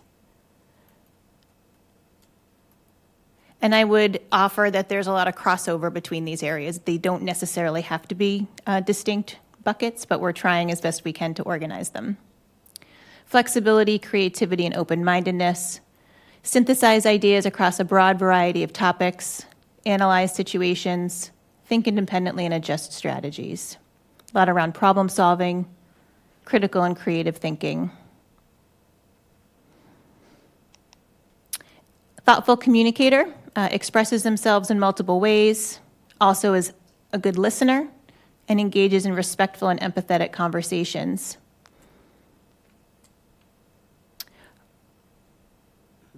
A suggestion was made around augmentative communication, and so the next sentence recognizes that there are many appropriate tools for communication that each and all of our graduates might use. Convey their thoughts and ideas clearly, value diverse perspectives, and build meaningful connections.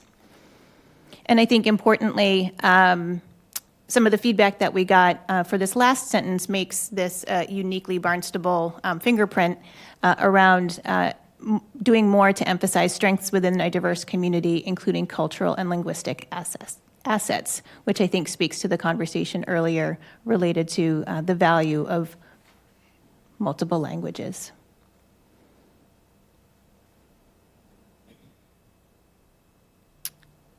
And in this area, I do recall from the school committee workshop, we talked about the importance of consensus building and conflict management, agreeing to disagree.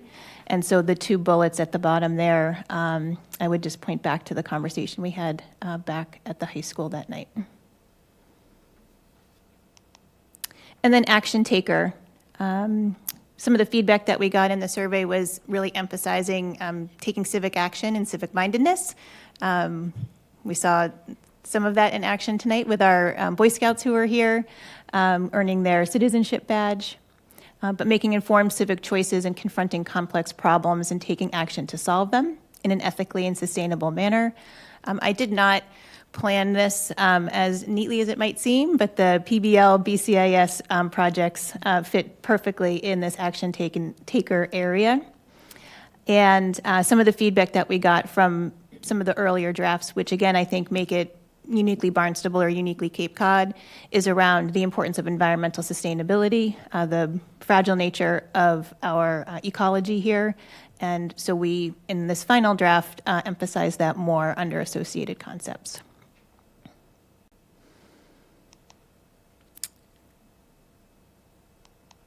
So next steps will be to have a graphical representation of the vision of a graduate developed so that it's less text.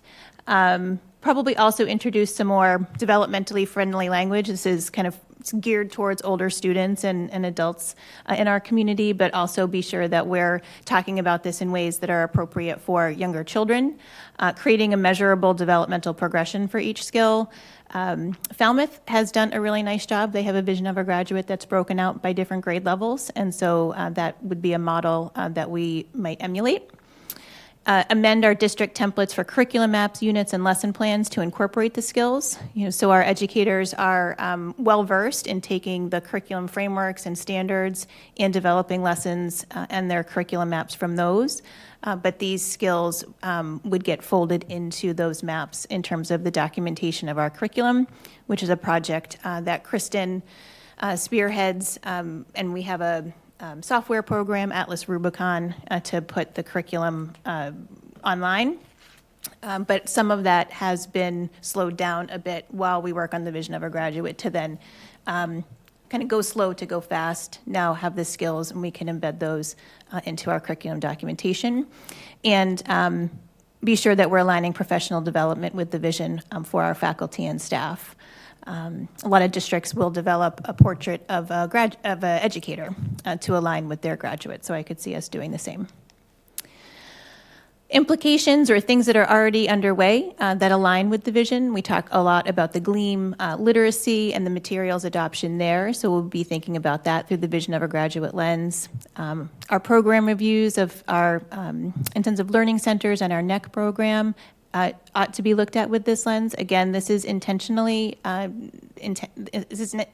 created to make sure that we're attending to the development of skills in each and every student in our district. So that also pertains to Crossroads, which we have this year. The BAR grant activities at the high school in terms of re-envisioning the high school experience are right in line with this in terms of what students are hoping and dreaming and wishing for their learning experiences. And having come from a meeting there this afternoon, Credit for Life came up, and they really are looking for those tangible, transferable skills. And there's more to do there. So naturally, finding ways for the vision of a graduate to be folded into our program of studies and course offerings. And like I said, a vision of a Barnstable educator, and also using this vision for recruiting materials. We want people to be excited to come to Barnstable and to work in Barnstable and to be an educator here based on this vision. And I think that recruiting materials based on this vision can help with that, as well as with community members, people choosing the Barnstable Public Schools. This is intended to be pre-K to 12 plus, with the idea that Barnstable is the first choice for families, and we want to keep them, and there's an alignment in the system. So there's, and with that alignment, a retention from younger grades into the older ones. Happy to take questions and comments. And Great. Any comments? Jen? Thank you. This is a lot of work. I'm not sure I even meet that vision at this point in my life. It's a lot, but it's good. You hit a bunch of different important things. I would just double down on dual language learning. I double down on that. I think it's the best way for us all to be empathetic toward each other is to learn another language and another culture, and I think we should start as soon as possible with K through 3 on that. And I am not going to stop beating that drum. I feel like it's the best way to flip the script and embrace the fact that we are the most diverse school district on Cape Cod and make it a selling point, and just be the best we can be based upon that. I sat through 12 years of town council meetings, listening to ELL posted as almost a liability, definitely a financial cost, and I think it's time to flip that script and make us the best we can be through our diversity. And I wholeheartedly believe that should be in every slide. Thank you. Peter? Yes, that was great. I especially like hearing at the end Barnstable being the first choice for families. That's terrific. That sounds great to me. And the whole thing sounds great, and I mean it. The descriptions are terrific. If someone graduated with all these skills, it would be off the chart. I think the challenge, I guess, is creating a measurable way to, see if we are doing these things. How do we measure these skills, and how do we measure inner explorer, and knowledge seeker, and adaptive thinker, and thoughtful communicator, and action taker? I think that's a real challenge, and that's not clear to me. I can't imagine how we can possibly measure that, but I'll leave that up to you, I guess. This is your baby. So I think it's great, and I'm all for it. Thank you. Yeah, so for me, I like the different headings that Peter just mentioned. It kind of gives you perspective on skill sets and capabilities that we all need, frankly, and certain qualities that we would strive to have in ourselves. You mentioned in this presentation, and you've said it at other times, reimagining the high school. And so I'm interested in that, certainly, and what that encapsulates and how these different ideals are being infused through our daily practices. So what I mean by that, specifically is, the students, this vision is appealing, it's organized, it's inspiring. When you put it all together, all of these things that you want to strive for as a district from K to 12, great. But then in real time, our students at the high school are talking about a lack of spirit, a lack of morale, and that comes up. Now, those things are going to happen. So my point with this, this is a bright, shining vision that is encouraging when you put it all together. But how is it, and I think this is what kind of my colleagues were talking about, when you say as well, we need to reimagine the high school, and we need to restructure, reform, so on and forth. How are these things going to be kind of symmetrical? There's the gleaming vision, and then there's the day-to-day reality that we're facing. And I just, the vision sounds good, and I think it's well organized, and you got feedback from people, and you do need a North Star in anything you're doing in order to be successful. So I agree, and we have a North Star. How is that going to play out in real time on a day-to-day basis to deal with these challenges? And not to, we've talking a lot about the high school, and it's the biggest school, and, the high school kind of dominates the conversation, so on and forth.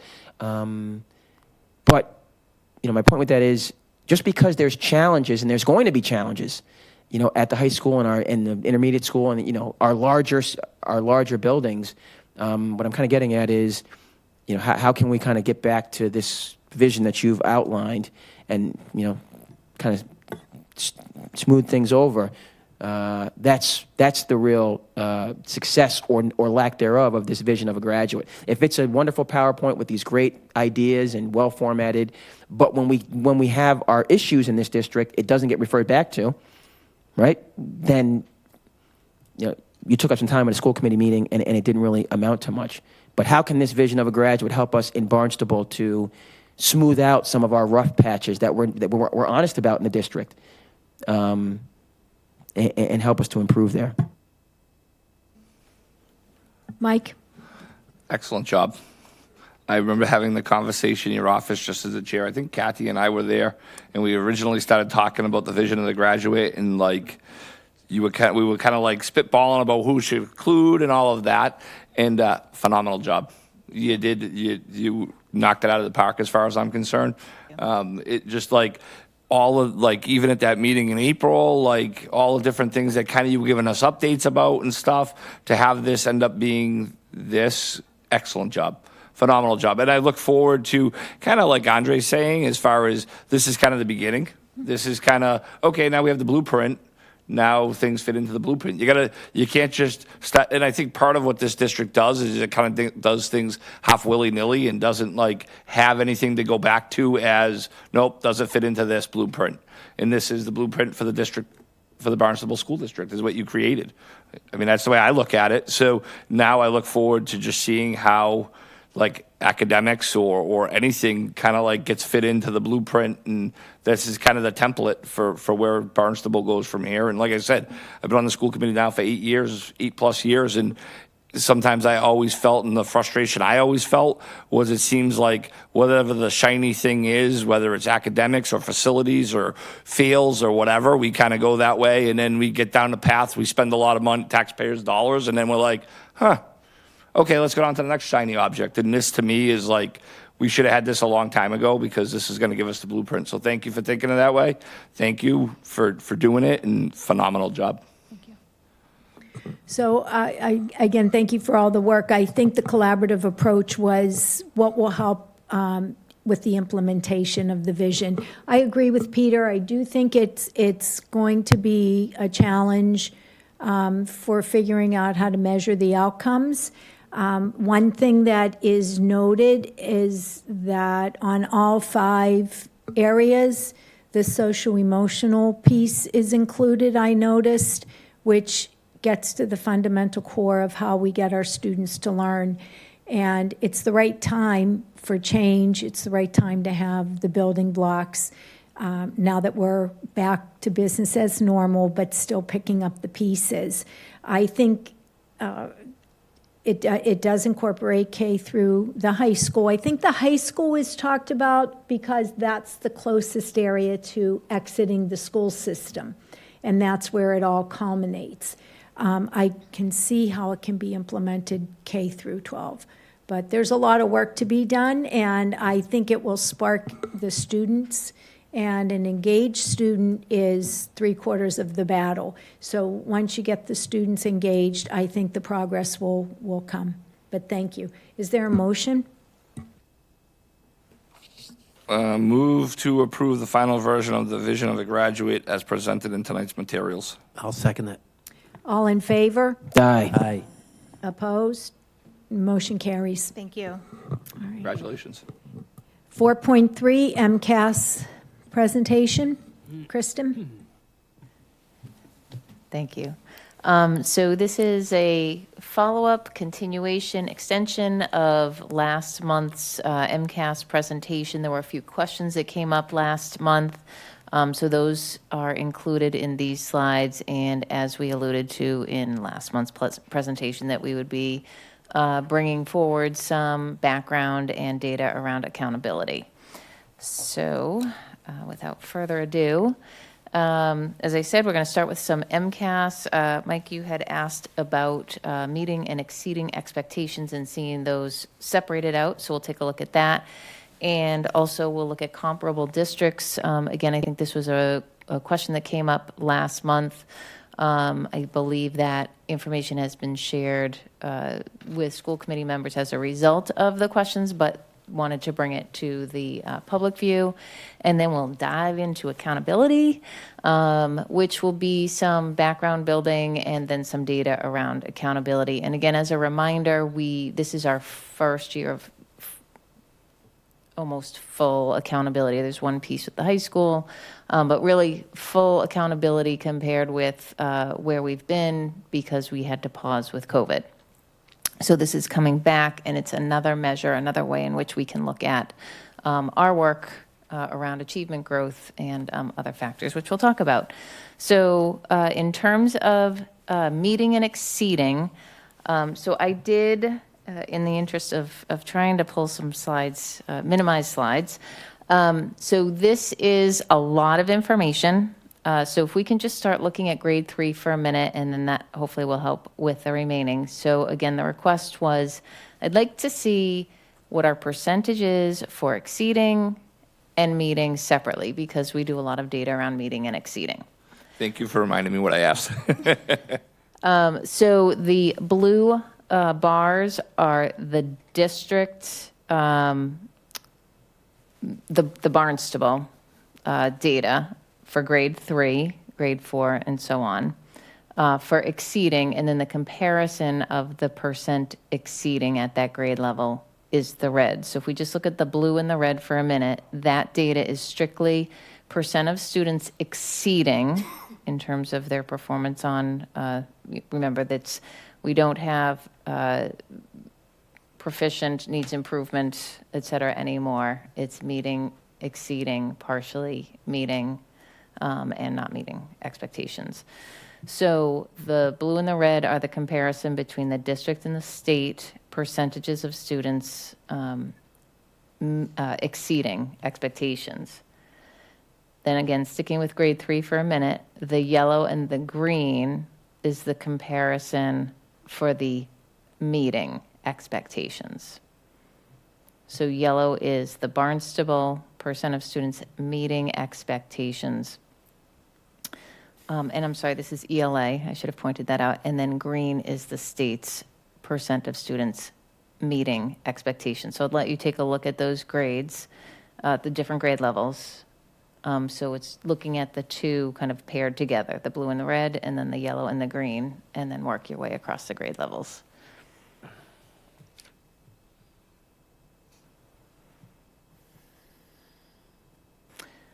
This same look is repeated for math. Again, our grade levels 3 through 10.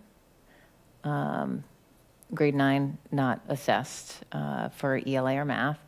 And again, blue and red are exceeding Barnstable and state, and then yellow and green for meeting, and again, yellow being Barnstable, green meeting is state percentages.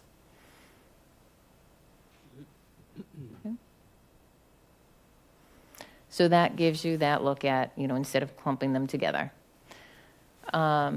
So the next set of slides goes to our comparable districts. So just so you can identify or understand kind of how these are identified, the state identifies them, and comparable districts are identified through their enrollment, similar, although you'll see, they're not all of the exact same percentages, low-income students with disabilities and EL.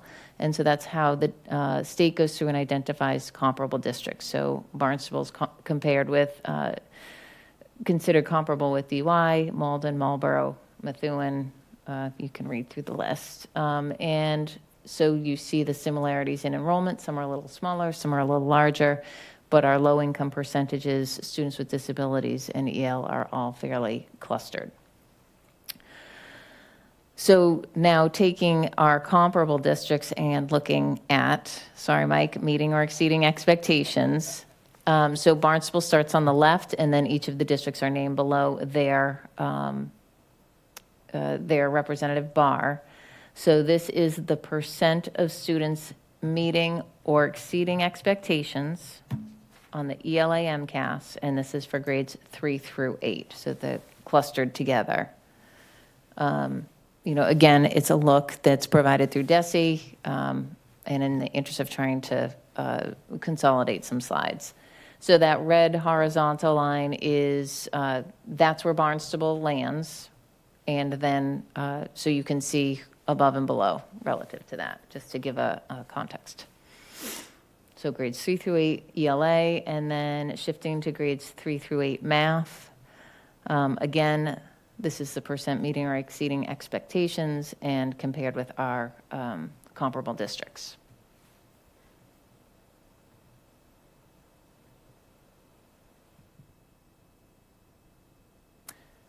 Shifting to grade 10, looking at ELA for grade 10. Again, compared with the other districts for our ELA MCAS.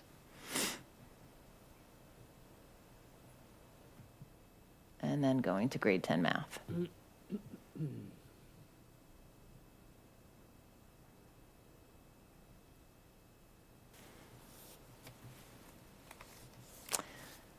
So that brings us to accountability. I can pause. Thank you. If there are Thank you very much questions for on- providing that. Okay, so then in terms of accountability, again, this is another way of looking at our data. It's another, this is, to provide you with an overview and then look at some specific data. So as I mentioned, this represents the return to full accountability system. The one piece is at the high school, they don't have a lowest performing group of students identified this year, but that will return next year. That's that one last link. Accountability is measured through a number of indicators that are listed, and we're going to hit those about 7 more times before we get to the end of the presentation. So the purpose of accountability, it's required. It does assist the Department of Education, elementary and secondary education, to identify districts that need additional support and assistance, and make sure that they have the resources in order to improve. Accountability has 2 measures. We're really going to dig into the criterion reference today, and it looks at students' progress towards improvement targets. These are targets that are set by the Department of Education, and it does give us this opportunity to kind of compare year over year. And then there's this normative component, which would be a percentile compared with other schools across the state serving similar grades.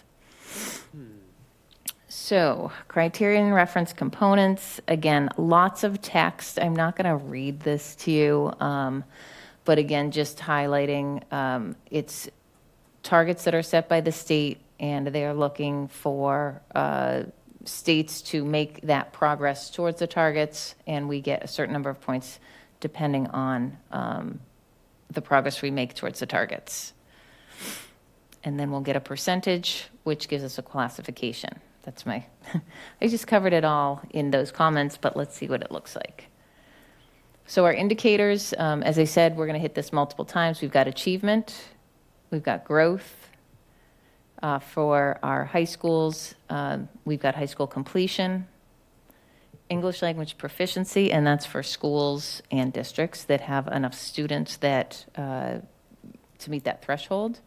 And then the additional indicators around chronic absenteeism, along with advanced coursework.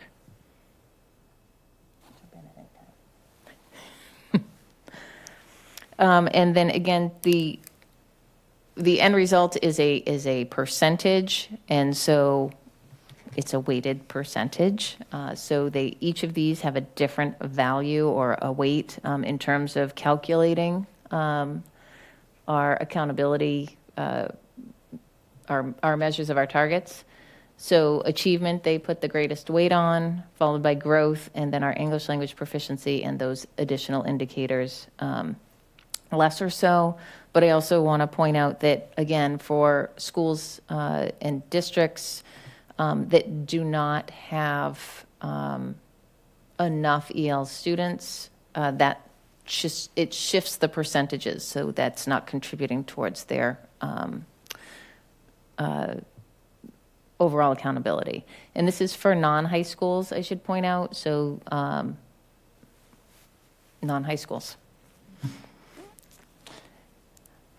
This is where things get a little different, right? So we've got high schools and middle school high schools. So our high school, because it includes 8th grade, falls into that middle high school type of school. So again, achievement, student growth, high school completion, and then English language proficiency and those additional indicators. And again, the percentage breakdown. So this is all contributing towards this weighting of percentage at the end of the math. And so progress towards the targets, these targets I keep referring to. So we are given points based on our progress towards these targets. If if we have no change, we get 1 point. If we're improving but we're not hitting the target and we're below target, we get 2 points. If we exceed the target, we'll get 4 out of 4 points. You can see the percentages below. So those, again, all get converted into this overall criterion percentage. Hopefully, once we see some of the reports, this will start to meld. So this is an example of a report. I'm using this as an example again to try and connect all of that information. So you can see on the left-hand side the indicators that I've referenced a number of times: achievement, growth. High school completion, you'll see, is blank because this is for Barnstable Intermediate School. So there are no points with that because it's not a high school. We've got English language proficiency, which is through the access test, and then the additional indicators.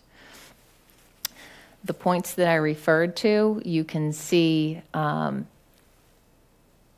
under the first column, so all students, non-high school grades, which the intermediate school is a non-high school.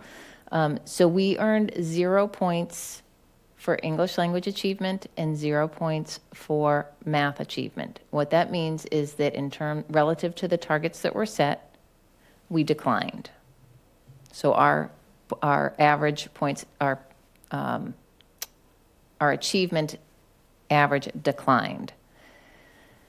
Our growth, however,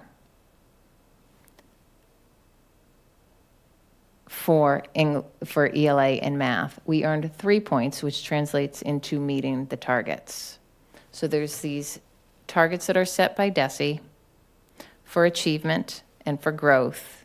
And depending on, again, our growth, the number that we hit for ELA and math, our student growth percentile, met the target that was set by DESE. So we get the 3 points out of 4.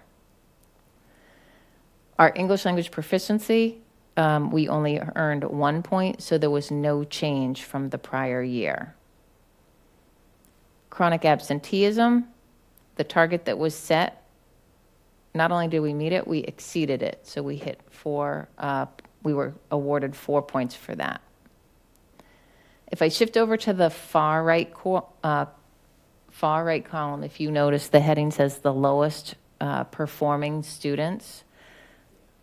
Again, a measure from by DESE, they take the lowest 25% of students performing on MCAS, they average their scores, and then they order the students and take that lowest 25%, and they now track their achievement and their growth on MCAS.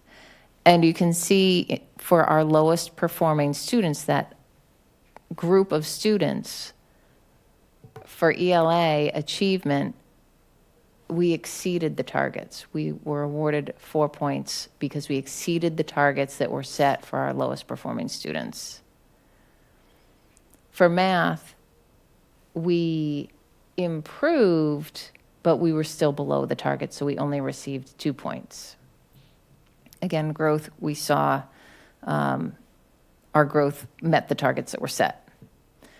So it just gives us a sense of, again, if we're looking at all students and those targets and we're meeting targets for our lowest performing students, one piece that's important is that these are students that have been in the district for at least 2 years, and that we have, and obviously have taken the MCAS test. So to try and make a little more meaning of that, I took it out of the report itself and said, let's just focus on achievement. So that first row and looking at ELA. So for the high school achievement and on English language arts, for both our for both sets of students, high school and non-high school. So again, it's a middle high school, so the high school is our 10th graders. The non-high school grades would be our 8th grade students. We didn't meet the targets. In fact, we declined in our achievement. For BIS, we already talked about. All students, we declined overall relative to our targets, but our lowest performing students not only met the targets, but exceeded them. When we go to Barnstable United,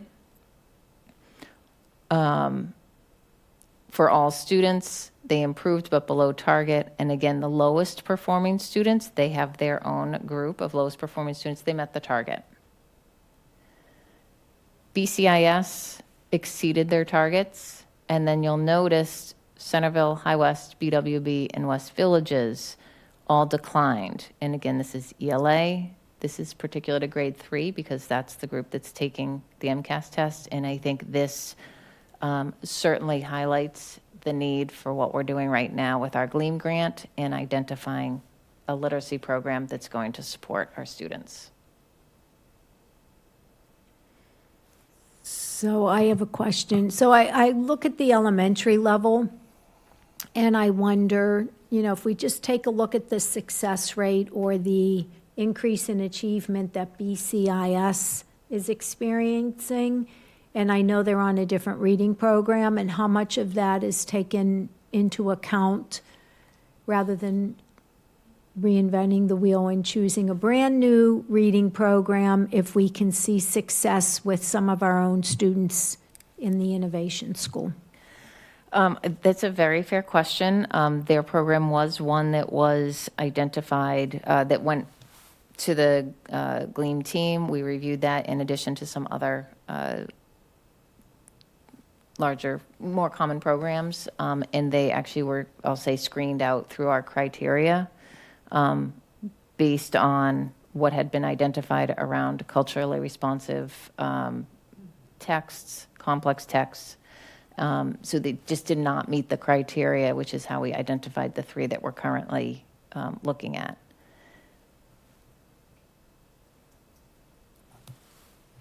I mean, it just glares because you're going from exceeding the target to all the others decline. So I know the new program should help make things better. I just would think that we could model off our own successful schools in the district. If I could jump in about the elementary numbers here, just to add a little bit of nuance. Going back to one of the first slides was meeting and exceeding compared to the state. And actually in grade 3, we were, that was one grade where we were beyond the state in terms of meeting or exceeding expectations on the ELA MCAS. There is a lot of attention, if in the newspapers, in particular related to reading and literacy in the state, in Massachusetts, calls for the legislature to do more. I think Jeff Riley, the commissioner, just talked at the Board of Education about this. I do want to kind of underscore how much this supports and validates the work that the GLEAM team has been doing around the science of reading and the professional development that began this year and will continue to bolster those early reading, the early literacy skills. And it needs to happen everywhere. Taking the same look at math, so at the high school, so again, the all students high school grades would be our 10th grade students. There was no change in terms of math achievement. And our 8th grade students, we improved but below target. BIS, when we look at all students, we had 0 points for achievement, we declined, but our lowest performing students, they improved but below target. And then when you look at BUE, for our grades 4, 5, so that they had 4 out of 4 points for both, the aggregate and for the group of lowest performing students, exceeding the targets, along with BCIS, Centerville, High West, and BWB all exceeded or met. In the case of Hyannis West, the targets for math achievement, West Villages declined.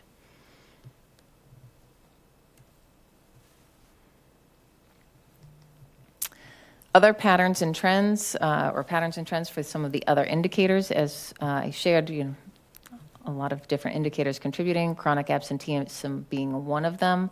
8 out of 9 schools exceeded the targets for reducing chronic absenteeism, so they earned the full 4 out of 4 points. Progress towards English language proficiency, so again, that's our access testing. For our K-3 schools, we had 3 that met, and 1 elementary school that exceeded the targets, and 1 elementary school that declined. For the English language proficiency at our big 3, BIS saw no change, BUE improved below targets, and the high school met the targets for high school students, 10th grade, but declined for our non-high school students. And then with growth, and again, growth is only calculated for, you have to take the MCAS for 2 years in a row, and grade 3, obviously, that's their first year being assessed through the MCAS, so growth is only part of the accountability calculation for BUE, BIS, and BHS. BIS showed typical growth on the high end for math and ELA. BUE had typical growth, but on the lower end. And then we saw at the high school, typical growth high for math, typical growth low for ELA. And again, that's for our high school grade, 10th grade, and then low growth for 8th grade math and typical growth, but on the lower end for the ELA. And then, not to confuse matters, but just trying to stick with the language, when I got to the high school completion, the 4-year graduation rate, and again, that's it's a year behind, so we met that target. Our dropout rate declined, but I use that term relative to, I know, the items above, but what that really means is that our dropout rate actually increased, so we didn't meet the target. Been on the Yeah. dropout piece. Post-COVID, there were some students enrolled that had kind of gone silent. And so we did a major outreach last fall to try to re-engage the students back into their high school experience. We have 2 alternative learning programs. And I think that's why we're seeing in this year the data showing an increase in the dropout rate, because our re-engagement efforts, students had, through COVID, kind of moved on. They were older and were ready for their post-high school experience. We do have a dropout prevention coordinator with Doc, who also, we had, I'm trying to remember the name of the grant we had from the state, but we have been working with a grant from the state around kind of engagement strategies and dropout prevention. So I just wanted to kind of note that we're keeping an eye on this, and it's an area of concern, but I do think it's an anomaly post-COVID as we tried to kind of do outreach to students who had sort of floated away for a little bit, just to kind of check in. They were going to re-engage. But we are keeping tabs on it. So accountability is also calculated for student groups. So I pulled a sampling, again, looking at the reports, but then summarized in some tables for ease of reading. But this is for the district student groups, and this is students with disabilities. And so again, looking at our non-high school on the left, 8th grade, high school on the right. And so you can see, and maybe getting more comfortable with the numbers. So in looking at the 8th grade side, so English language arts, earning that 1 point means that there was no change. However, with math, earning the 4 points means that we exceeded the target set by the state. So just as an example, or I'm just trying to pick a couple. if we look at the advanced coursework for 10th grade, we earned 2 points, which means we improved but below target. One thing that you can see at the very bottom of this, except my eyesight's not that good, I think it says 48%. So that's that weighted average of all of those points, and it's converted into a percentage. And so we're going to look at a bunch of those percentages shortly, but that's a number just to kind of direct you to, which summarizes, it doesn't give you that granular where we hit the mark, where we were below, but that gives you that overall percentage of points that we earned.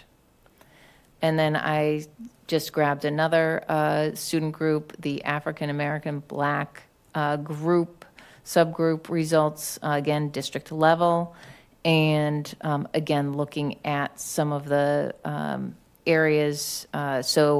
And I misspoke on the last slide. I'll correct myself here. This is the district level. I called that left-hand column the 8th grade. In fact, it's grades 3 through 8. My apologies. So that's representing the summarized data of our grades 3 through 8. And again, where did we meet? Where did we decline? And so giving you that kind of granular level of achievement and growth of this student group. And then on the right-hand side, then shifting to the high school data.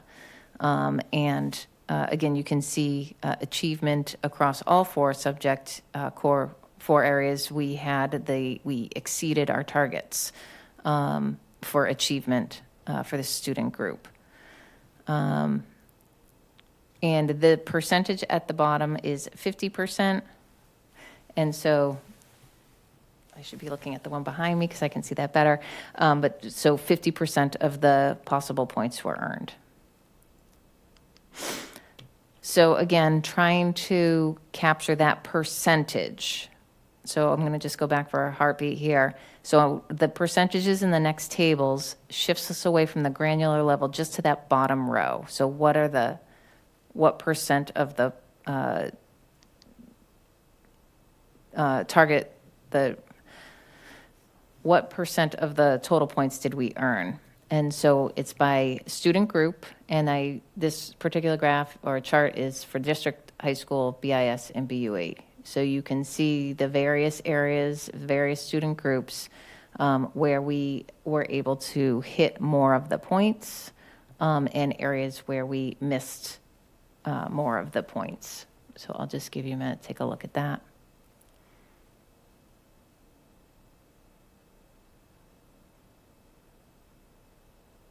I don't have to raise my hand. I'm the chair. When I go back to slide 26 and I take a look at it, and I can see that in the achievement as well as the growth, there is points earned of 0 with the ELA. We're making some progress with the math. But what I find and what I think back to when I had a lot of hands-on familiarity with this, I think it speaks to the fact that there needs to be very specific reading instruction brought back at that level. And that there, at least when I had a child going through, there was not any direct reading instruction, and there was no access to students having instruction with a reading teacher, a certified reading teacher. And I think that can be part of the issue. Even though there could have been a reading class, it did not have concrete, let's learn how to read instruction. So I think that direct instructional piece needs to come back.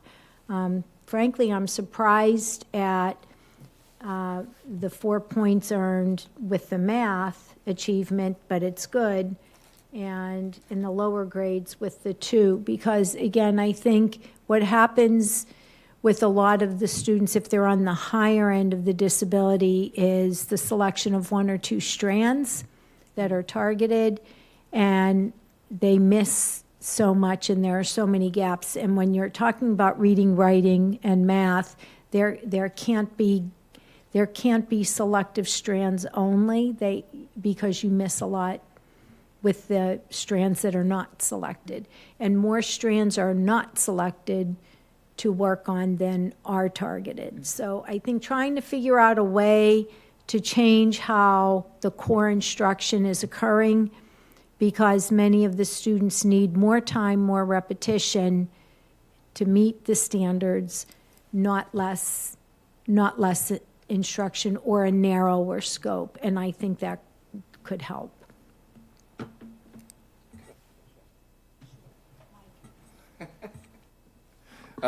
So the chart you're on there, page 28, so this is growth. So refresh my memory, we're looking for between, what's like 40 to 60 is, So it's not the same rules? this is not growth. Oh, this isn't growth. This is, if you look at the bottom Oh, of the this is the table here, points. right? So this is our, the percent of the points that we earn. Okay, sorry, I get it, okay. See, I was thinking percentages and I was thinking growth, so I got it.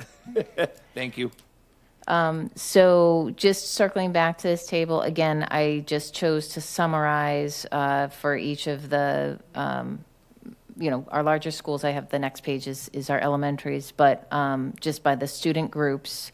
And again, this is the percent of points earned, and it is a weighted average or weighted percentage calculation based on points earned at that more granular level that we saw on the table.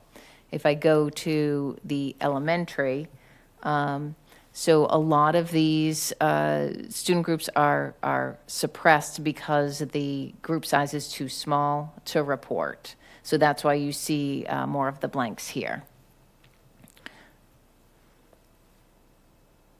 And again, this is that, going back to the table that you would see, those are, in those tables that I'm showing, the graphical ones, the granular level, those are all available on the DESE website, the Department of Ed website, under the school profiles. So you can go into those and dig into them and explore as well. Anyone can.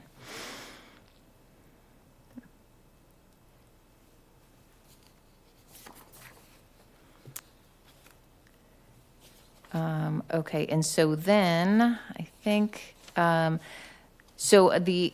believe the last piece to look at is assessment participation is again another factor that contributes to accountability.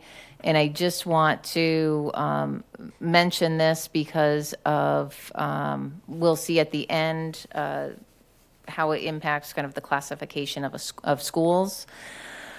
So they do, the district and schools need to maintain a 95% participation rate for overall and for each student group. And so you can see this is for ELA, math, and science, MCAS, as well as access testing. And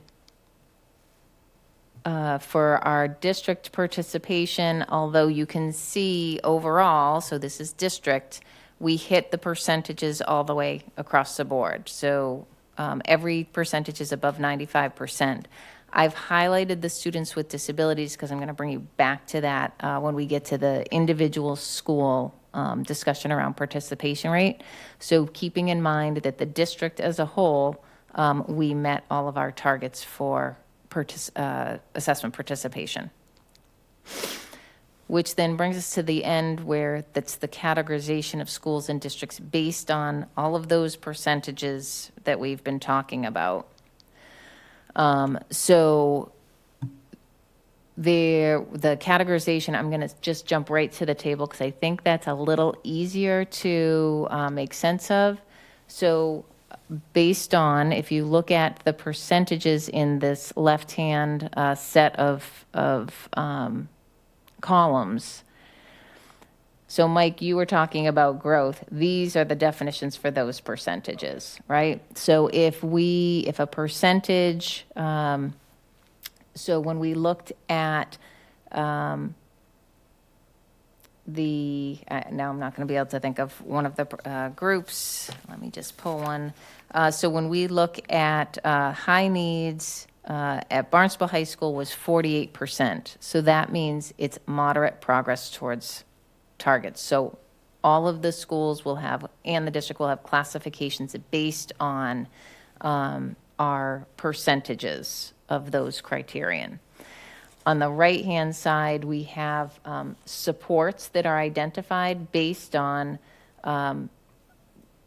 lower percentages and just drawing your attention to the low participation rate. This is our summary of the district and school categorizations. So the district as a whole, we met 45% of the points available, which means that our progress was moderate progress towards target. And then the overall classification means we're not requiring assistance or intervention. The high school, while they were 41% in terms of their progress towards targets, it was moderate progress towards targets, but they're identified as requiring assistance or intervention because we had a low participation rate for students, the students with disabilities student group. So their participation rate was 94%, needs to be 95%. It really is the difference of 2 students. And so looking at, how are we making sure that we're getting our students in the seats? Yeah. So my question, because Kathy has taught me so much about this, so are those kids who take the MCAS alt, are they included? Is that why could that be a reason why our participation rate is low, or are they included in this number? No, our participation rate was low because we had students that were absent, that didn't, when they came back in, they weren't tracked down to get them to take the test. Okay, but is MCAS alt, are those kids that take the MCAS alt, are they part of the participation rate, or are they excluded from the participation rate? No, they would be included. Okay, that's what I'm asking. Yep. Okay. Got it. And so, just in a conversation with the high school around, how do we ensure that the participation rate is, hits the level that it needs to hit.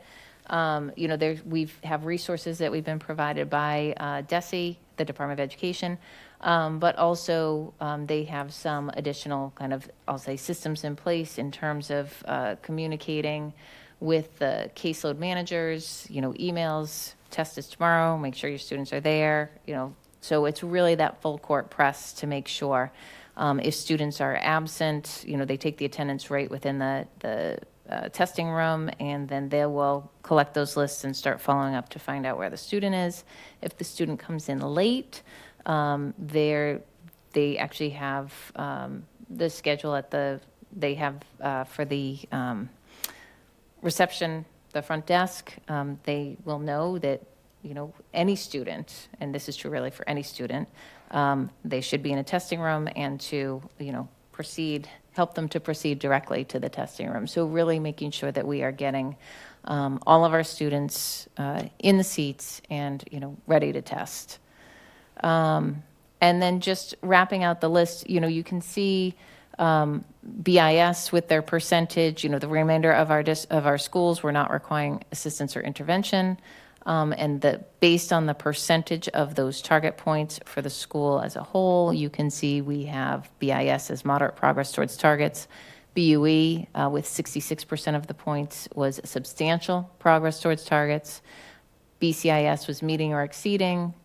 BWB hitting the 50 mark, as well as Centerville above the 50 mark.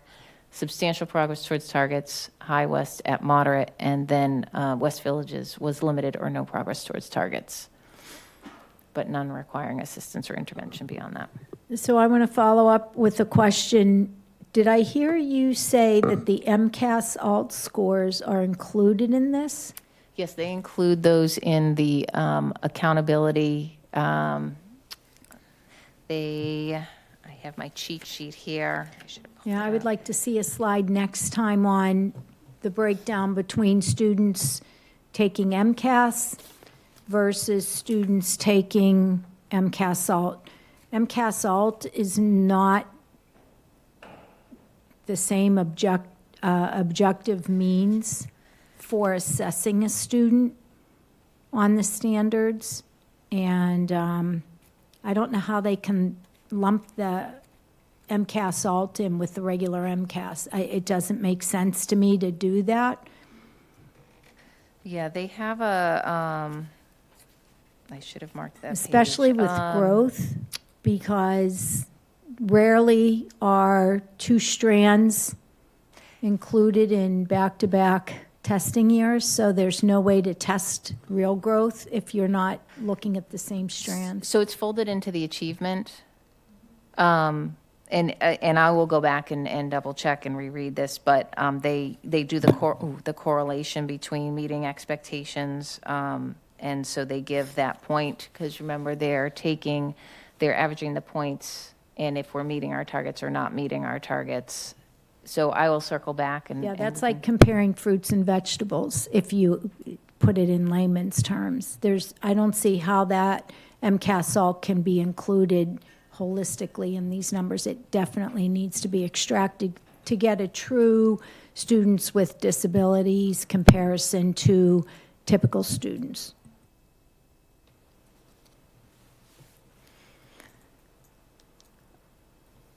And then questions. Can I jump in Yeah. before we get to questions? I just want to maybe note and contextualize the information. We're presenting it in December based on scores and tests that happened last spring.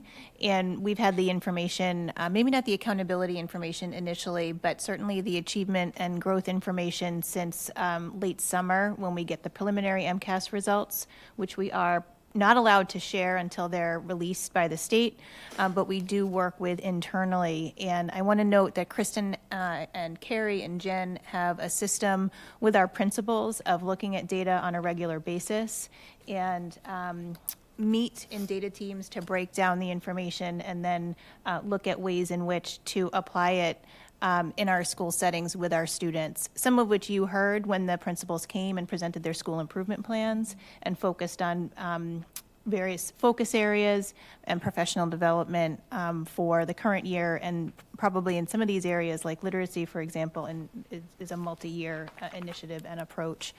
So I just want to sort of note that this isn't information that we're taking action on from here, December 13th going forward. Steps have been underway for some time, and that includes in the budget development process for FY24, for example, with certain key staffing positions that we appreciate the committee supporting last spring, like interventionists at BUE, to help to support reading and math. So I just want to kind of note that we're taking action and have been taking action based on being informed by this information. It is an important data point, but it is but one data point around which we measure our success. Any other questions or comments? Jen? So historically, when did MCAS start anyway? Like in the 90s? 1990. I want to say 98? 98, 99. So historically, how has Barnstable performed with MCAS? I mean, I know there's been so many changes, and this is one thing that's like really different about this committee versus town council is the incessant amount of change.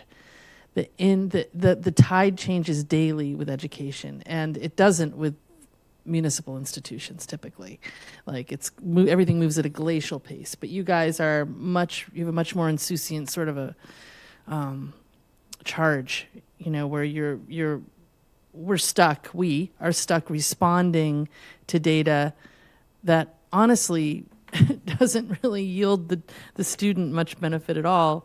It's really frustrating to see the amount of time and energy that goes into this from my perspective. But I just wonder how we fared over the years, and was COVID the dead ringer for us? Was that what killed it? I mean, I remember hearing about MCAS and it sounding an alarm with me as a counselor, because we have so much work to do if we're to meet our vision of a graduate with scores like this. There's such a huge cleft between the two sides.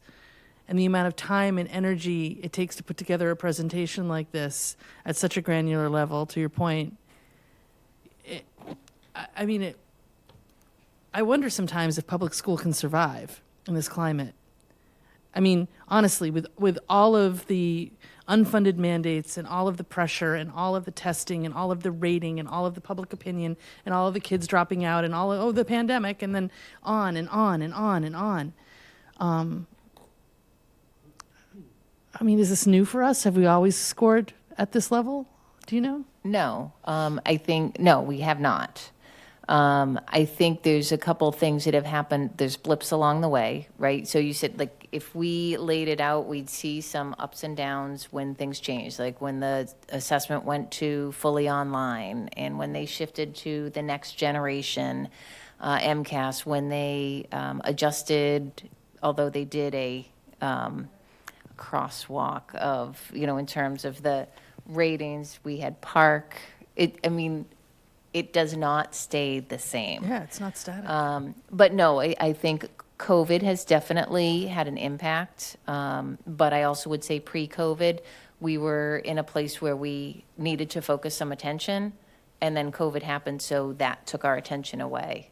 So I think we were on, I don't want to say downward trajectory, but we were not in a place where we wanted to be. We needed to improve. We need to improve. But it does not stay the same. Yeah, the grades, I mean, it's shockingly low for me. I mean, it's shocking to see. And that's really too bad for our homeschool, right? It's really too bad. But thank you for the efforts and the timeline to move it forward. May I? Your turn, Peter. Okay, well, it's MCAS, so I have to speak. And Jen, somewhere if being a teacher in the system for years, MCAS was a big deal to prepare your kids. And we always had very high scores in comparison to other Cape towns. Somewhere, I'm going to say around mid, 2014, 15, there seemed to be more of an alarm that went off in my head. And my alarm's still going off. So, and it seems as though sometimes it seems to me I'm one of the few people who still believe MCAS scores are important. In fact, I believe there's going to be a ballot question coming next November that asks to end this assessment test. Am I correct of that? I believe the ballot question would be around ending it as a graduation requirement. Okay, all right. But as long as it's here, I believe we got to take it very seriously and do our best to improve our scores each and every year. Thank you very much for this. This is a very complete slideshow there. And one of my initial goals of running for school committee a couple of years ago was to keep our Barnstable kids in the Barnstable schools. So what kind of things go into, say, a parent's decision to keep their kids in our school? Well, certainly safety is one of them. It has to be near the top. A challenging curriculum for sure. And oftentimes maybe what's most important is like, what have you heard about our schools? MCAS scores are very public. And our schools get rated in comparison to other schools all the time. Our test scores are very public. And just to show you, how important test scores are, I just I did a quick Google search on Zillow for a Marston's Mills house. And on this listing, it rates the school system. And I looked to see how they based their rating, and according to Zillow, it said college readiness, test score, state test scores, and student growth. Now, I can't sit here and say that these ratings are very accurate. I can't. I don't even know for sure how they did it. But they're public, and certainly part of it is state test scores. And on this Marston's Mills home, these are the ratings. West Villages get an 8 out of 10, which is very high. High West get a 2 out of 10. Centerville, 6 out of 10. BUES, 3 out of 10. BIS, 4 out of 10. And BHS, 4 out of 10. So So if I'm new, thinking of buying a home on the Cape, and I'm in Marston's Mills, I'm saying, geez, my kids are going to go to a school that's either 3 out of 10 or 4 out of 10. It's important that we raise these test scores, because it's important to our town, it's important to our community, it's important to everything. As long as MCAS is here, it should remain important for us. So thank you, Kristen, for that presentation. It clearly shows room for improvement in all grades in Barnstable in regards to MCAS score, and I hope our focus remains on improving our test scores. Thanks. Andre. By the way, one more thing before I wanted to say, because it was brought up earlier, that I certainly agree how stupid it is to give a kid who doesn't speak English an MCAS test in English. I totally get that. But, pardon me, all the towns have EL kids. All the towns are doing the same thing we're doing. And we found that slide that shows how we're doing in comparison to similar towns. So, of course, it's idiotic to do that. But these are the rules, and we're all in this. Every town has to deal with it. So I don't think we're an exception in that way at all. Andre? Thank you, Kristen, for the presentation. Comprehensive, number of different angles. Like Peter, I think, you know, how we are ranking against comparable districts. I see West Springfield, I see Somerville, I see Stoughton, places I travel through officiating, you know, so it's not just against districts that don't have the same demographics. It's against districts that have similar demographics, you know, and we're trailing them. And so there's that gap. You know, for me, okay, that's understood. So the question is kind of, where do we go from here?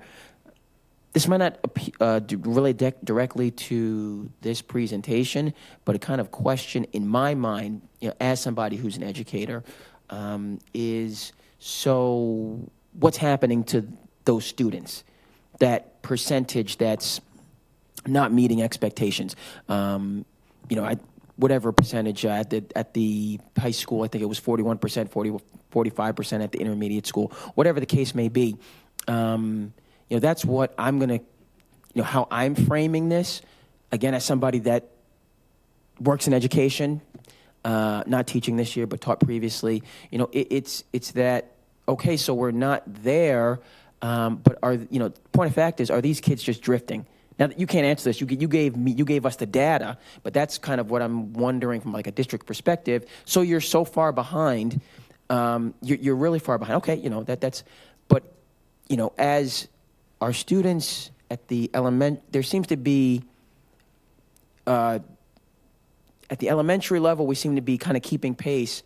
And then as they move on to the intermediate and the high school, they seem to be kind of falling off. And in real time, what that says to me is, or what that can lead to, is, well, then who cares? I'm already so far behind, you know, let's just mail it in on this whole academic piece, and let's focus on the social aspects of being in school. I'm around my friends, and you know, you're technically a student, but you're not doing anything academic. You know, you're focusing all of your attention on the social aspects, and of course that leads to getting into trouble. You know, these students can get into trouble, or these students can just, we have a phrase, you know, called quiet quitting. You're going to class, you're not doing any work. You know, you're on your cell phone. You know, you're there for the social aspects, and you know, maybe you graduate, maybe you have to go to summer school, but you just kind of mail it in. And my point with this, you know, is, like, we have some of our peer mentors were here. We have Doc. You know, we have staff. You know, we have a number of different staff members and programs and that are addressing this, and they're doing a great job, so on and forth. But I think this is where the battle is, frankly. You know, in these students that are, we have a lot of our students are behind. And is there a perspective in the district that's tangible, that you might not make the Ivy Leagues, but your improvement is very important, and we're going to celebrate that improvement. And that's something, that you can start pulling yourself up versus, I'm getting this. That's kind of, what I'm sensing is they get to the intermediate school, they're starting to go through adolescence, you're starting to push back a little bit more, you're already well behind. We know that 8th grade is a year that has, the first year in the high school, behavior, so on and forth. But if you come in 9th grade and you are 3 or 4 grade levels behind, and you're already feeling your oats and you're independent, well, then just forget this school stuff. Yeah, I'm going to mail it in on the academic piece, and I'm just going to focus completely on the social piece. I'm around my friend. You just kind of gradually, you hang on. Maybe you graduate, maybe you don't. But all the while, not just for yourself specifically, but for the district writ large, it's a considerable, notable anchor on everything that we're doing. So that's kind of where I see. And then just, yes, I'm going to concede the floor in a second, but from a teacher standpoint, is this another one of these? We talk about culture at some of our schools and having a more collegial, collaborative, encouraging culture and climate. Is this a burden now on the teachers as well? They're saying, well, I've got a classroom full of kids and they're bouncing off the walls and they're not, I can only do so much, so then I'm checked in. All this pressure's on me, so then I'm going to mail it in too. I'm not saying that that's the case. I'm confident in the tremendous staff members and the human capital that we have in this district and our capabilities to get our arms around this. I'm not throwing lightning bolts at anybody and blaming anybody. It's just, again, back to that slide, comparable districts. We're falling behind. And Kristen, thank you for that slide about doesn't need intervention. That's a whole different category. To Peter and Jen's point, maybe that is not even in the realm of possibility for.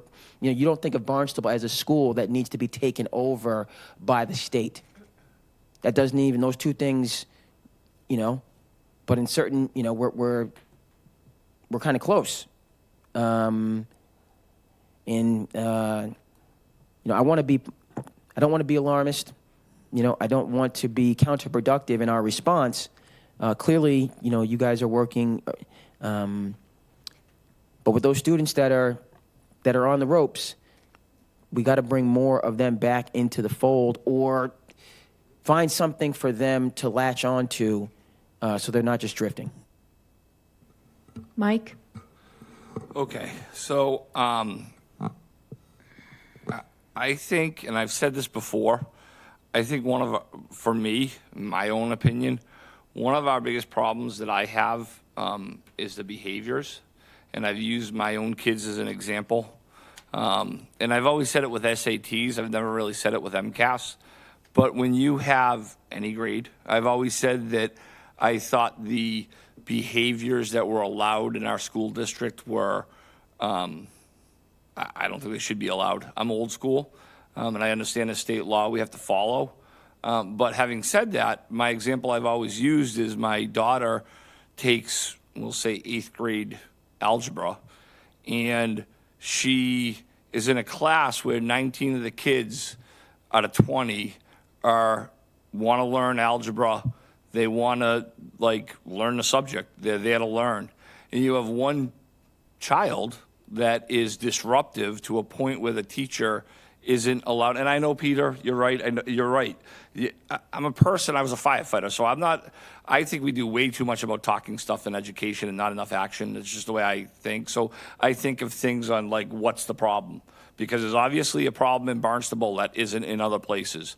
And maybe I don't know what it is. But my personal opinion is I think discipline or behavior is part of it. So when my daughter is in Algebra 2 and the teacher has to spend 20 minutes of a 45-minute period every single day dealing with disciplinary issues, and they aren't told they can send them out, and there's just the child is there disrupting. So you figure my child loses 20 minutes of algebra every day for 180 days. And then end of that year, or say 100 days before they take MCAS. and then all of a sudden they take MCAS and the teacher hasn't gotten through the 100% of the materials to take the MCAS test. So you know what? My child who wants to learn algebra is not being allowed to learn algebra because of the disruptions of the minority of the students. Minority being the one student. So that to me, and that starts in kindergarten. I think the fact that we look more towards behaviors in the older schools, and I've said this before, I think if you teach the behaviors, I have 4 kids. Everybody always said, oh my God, you had 4 teenagers at the same time. That must have been interesting. It wasn't, because you know what? When you teach the kids consistency from a young age, by the time they get to be that age, it's consistency. It is what it is. Mom and dad haven't changed what we're asking for. So I honestly believe, for me, one of the problems in Barnstable is behaviors. What we allow in our classroom, and the fact that we let one kid have the other 19 kids not learn algebra, which is going to affect their MCAS scores. It's going to affect their SAT scores. It's going to affect them getting into college if they choose to. It's going to affect the amount of money they make per year because they didn't get as good on SATs, which has to do with college, which has to do further down the road. Or, you know what, they're taking geometry and they want to be a carpenter.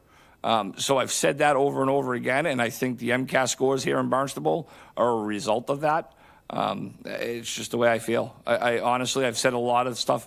I've said a lot of that behind the scenes, but I think this is an end result of our allowing behaviors in classes to be disrupted to a point where kids aren't learning all the material they're supposed to learn in 10th grade math, as I'm looking at that one, or whatever the case may be. That's my 2 cents. So thank you. I don't want to extend the conversation too much longer. We still have a lot to get to. I do agree that at times it is the discipline that puts a wrinkle in the instruction.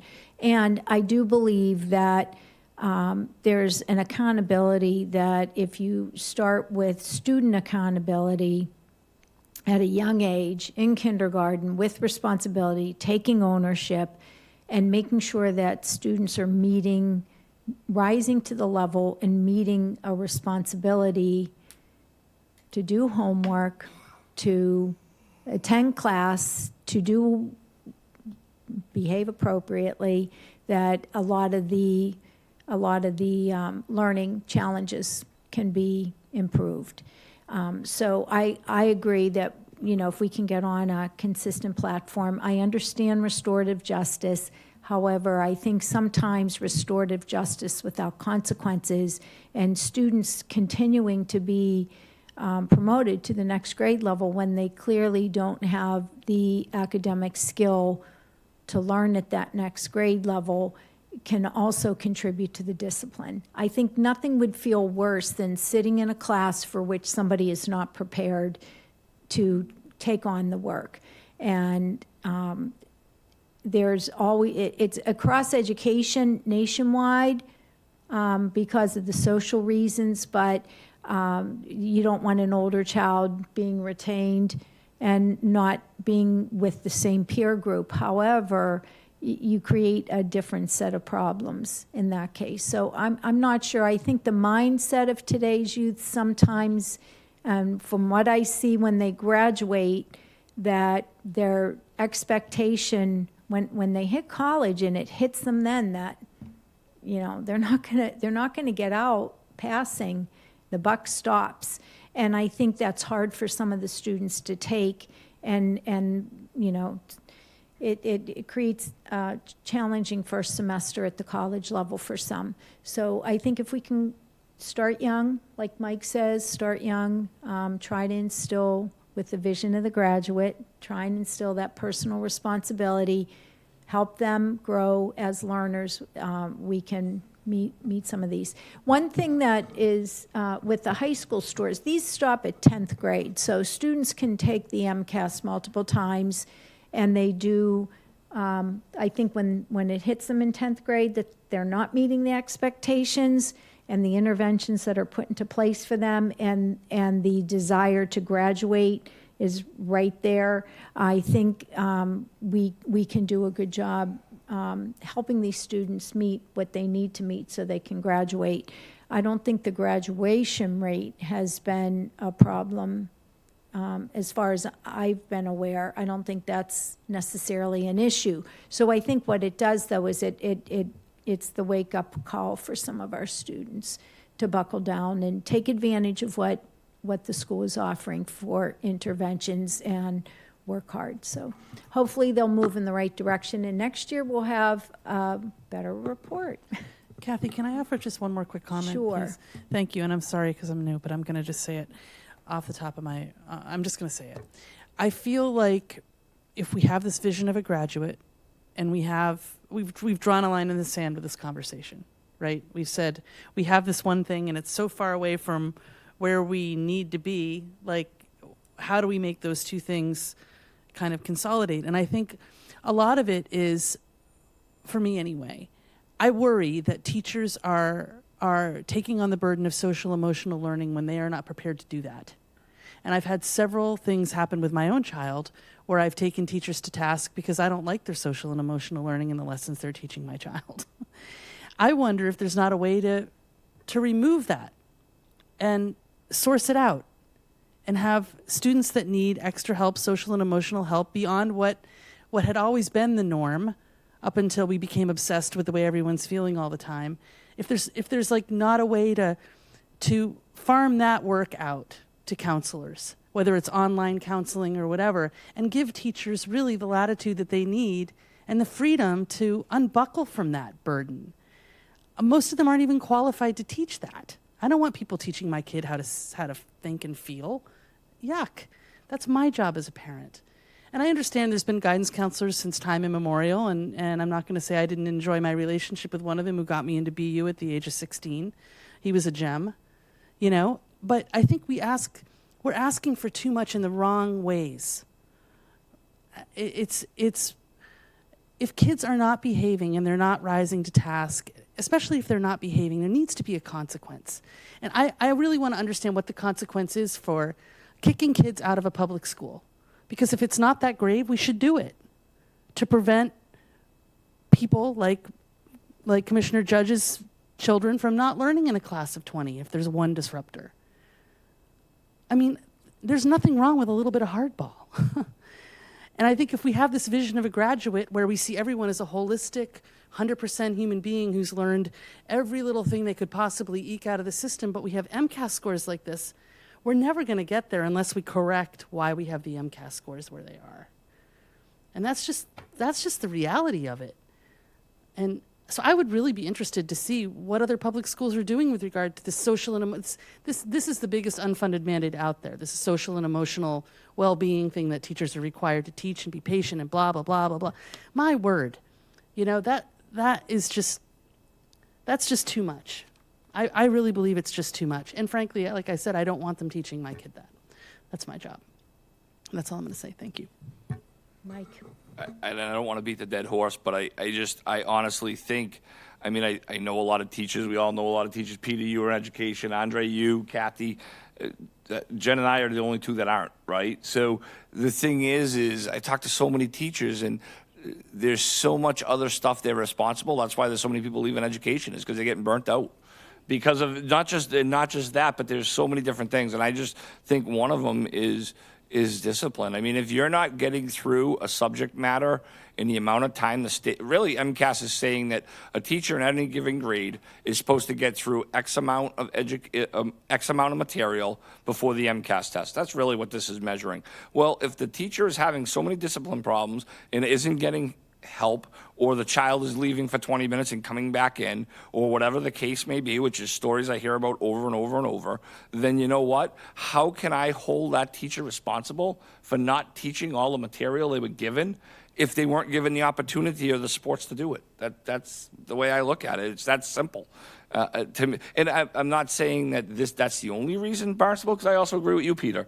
You know what? Everybody else is facing the same thing. But on the other hand, there's got to be something that's happening in Barnstable that we're not doing in Barnstable that other places are. Otherwise, we'd have the same scores, right? So I'm a person of action. It's great to look at the scores and say they're not good, but why?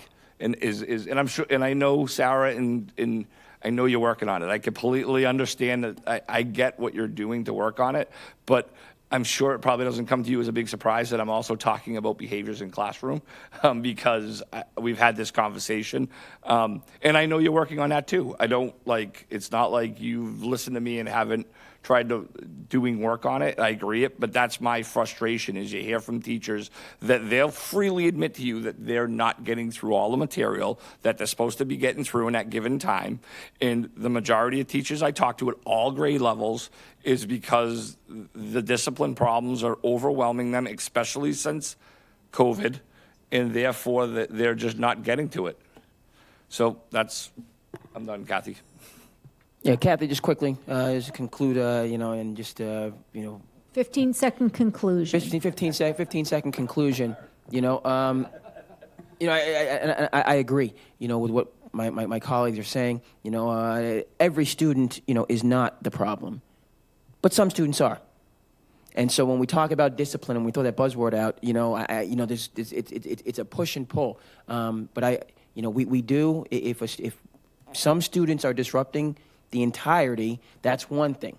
We don't need to swing the pendulum so far, but I will concur, and we've had this conversation before, and the data is reflecting that, that percentage of our students that are just so far behind, and they're not participating in the academic life. They're not engaged. The life of the mind is not pulling them in. If they're just out there adrift, some of those students you're going to be your prime disruptors. And that needs to be addressed. And then the other component of that group needs to be brought in and engaged and inspired, and they can improve. All right. 4.4, create a facility subcommittee. Sarah. Thank you. So within the past several months, we've received a number of reports from a consulting architect to do a conditions and a capacity assessment of our school buildings. And the results of that assessment have been pretty significant in terms of recommendations to the district. And so my recommendation, given some of the policy implications, given the magnitude of investment from a capital standpoint and even on the operation side, what we need to invest related to the maintenance of our schools, my request and recommendation is that the school committee form a subcommittee to work with me and the director of facilities, the assistant director of facilities, and our deputy director of finance initially to look at what options we have related to addressing inadequate space. As we know, we are bumping up against some space constraints, particularly in our K-3 schools, as well as confronting the maintenance needs of our facilities, combined with the age of some of our facilities being quite old. So again, given how big this is and how public it is and how I think fundamental it is, my recommendation is that the school committee establish a facility subcommittee with 1 or 2 school committee members, myself, Mike Lambros, Kevin Maxim, and Chris Dwelly. Ultimately, individual principals may be called upon, as well as other folks in our district to serve as resources, and we still have the support of our consulting architect to help us flesh out what some options would be for both the short term and the longer term. Is anybody interested in volunteering? All right, so we have 2 volunteers. So do we want to do 4.4, which is just creating it? Right, so we should vote on that So I'm going to make first. a motion. Move to create a subcommittee for the purpose of reviewing the facilities conditions of the Barnstable Public Schools as presented in tonight's materials. Second. All in favor? Aye. Okay. Opposed? Motion carries. Now, I saw 2 volunteers to approve the subcommittee membership. Jen, you're interested? And Mike? Yeah. Any? Hearing no others, I would entertain a motion to Okay. Move to appoint Jen Cullum, Mike Judge, Sarah Hearn, Mike Lambros, Kevin Maxim, and Chris Dwelly as members of the Facilities Subcommittee as presented in tonight's material. Is there a second? I'll second. All in favor? Aye. Opposed? Motion carries. And I would entertain a motion to appoint somebody as chair. I make a motion, nominate, sorry, Mike Judge. Second. All right. I hear a motion and seconded. All in favor of appointing Aye. Mike Aye. Judge? And opposed? Motion carries. Thank you.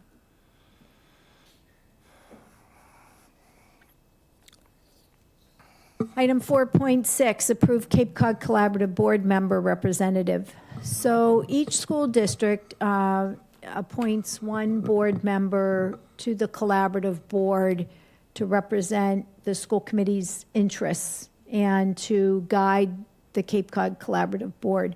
This consists of monthly meetings, 1 month a week. It's the second Wednesday at 5:15, and they don't meet in the summer. I have served on this for 4 years. It can be very rewarding. It has a great group of people, and if somebody's interested, I can step down from that based on what the will of the committee is. I'll nominate Kathy Bent. Kathy, are you stepping down? I would step down if somebody, yeah, I'm going to let Mike go. So just a little, so the way it was before, actually Kathy and Joe got on, is we kind of all did 2-year stints. When I first got on, I did it for 2.5 years, or no, I think I did it for 2.5, 3 years, because I just did it just until the end. And then Kathy took over, and Kathy's done 4 years. So it's not a lot of work. It's one of those things, it's like the school committee. You can make it as much or as little as you want. You can go to the one meeting a month. It's our kids. A board member from every district on Cape Cod is in it. It's over in Osterville. They have the meetings at the Osterville location. And like I said, back before Kathy did it for 4 years, everybody did it for about 2 years. Like I said, I think I did 2.5 years. And then before me, I think it was Chris Joyce, and it just kind of kept going. So I would really encourage somebody to step up and take this from Kathy, because being the chair is enough of this, and then doing that on top of it, I honestly don't think that's really that fair to her. So I kind of encourage somebody to kind of step up. I'm actually currently the chair of the Cape Cod Collaborative Which Board. doesn't continue. Yeah, so. Well, I appreciate that, Mike. I guess I'm going to ask Kathy, do you want to continue? Because I can't imagine anyone representing our school committee better than Kathy Bennett, the Cape Cod Collaborative. Yeah. So I think we have the perfect person. It's all up to you whether you want to continue. So when I took on the chair of the board, it was because there was reluctance. We had a lot of new incoming people, and nobody was stepping up. If people aren't, I was actively interested in it because I have a passion for the special education, and I learned a lot being on this board. I don't have a problem remaining on through May, which would be the end. That would be 5 meetings. I definitely would need to step down after that. If they're open public meetings, so if somebody's interested in taking on this committee, it would be helpful, now that I'm chair, to cut down on the workload. You would be able to go to see what it's like, because they're open meetings just like we are. It's a well-run board. It's an interesting commitment. They follow a different set of rules, too, which some people may find interesting. So I'll take the lead from everybody. Kathy, not to cut you off, but yeah, I myself familiar, and I would have no problem kind of stepping in as the new chair of the Cape Cod Collaborative. Well, you wouldn't step in as chair because that's an elected position. Sure. But what it would be is somebody would take my place and I would have to step down as chair. And when I accepted the chair, I did say that if my position changed on school committee, that I would not be able to do the whole year. So I was upfront when I accepted the chair. I gave it 100% while I was here.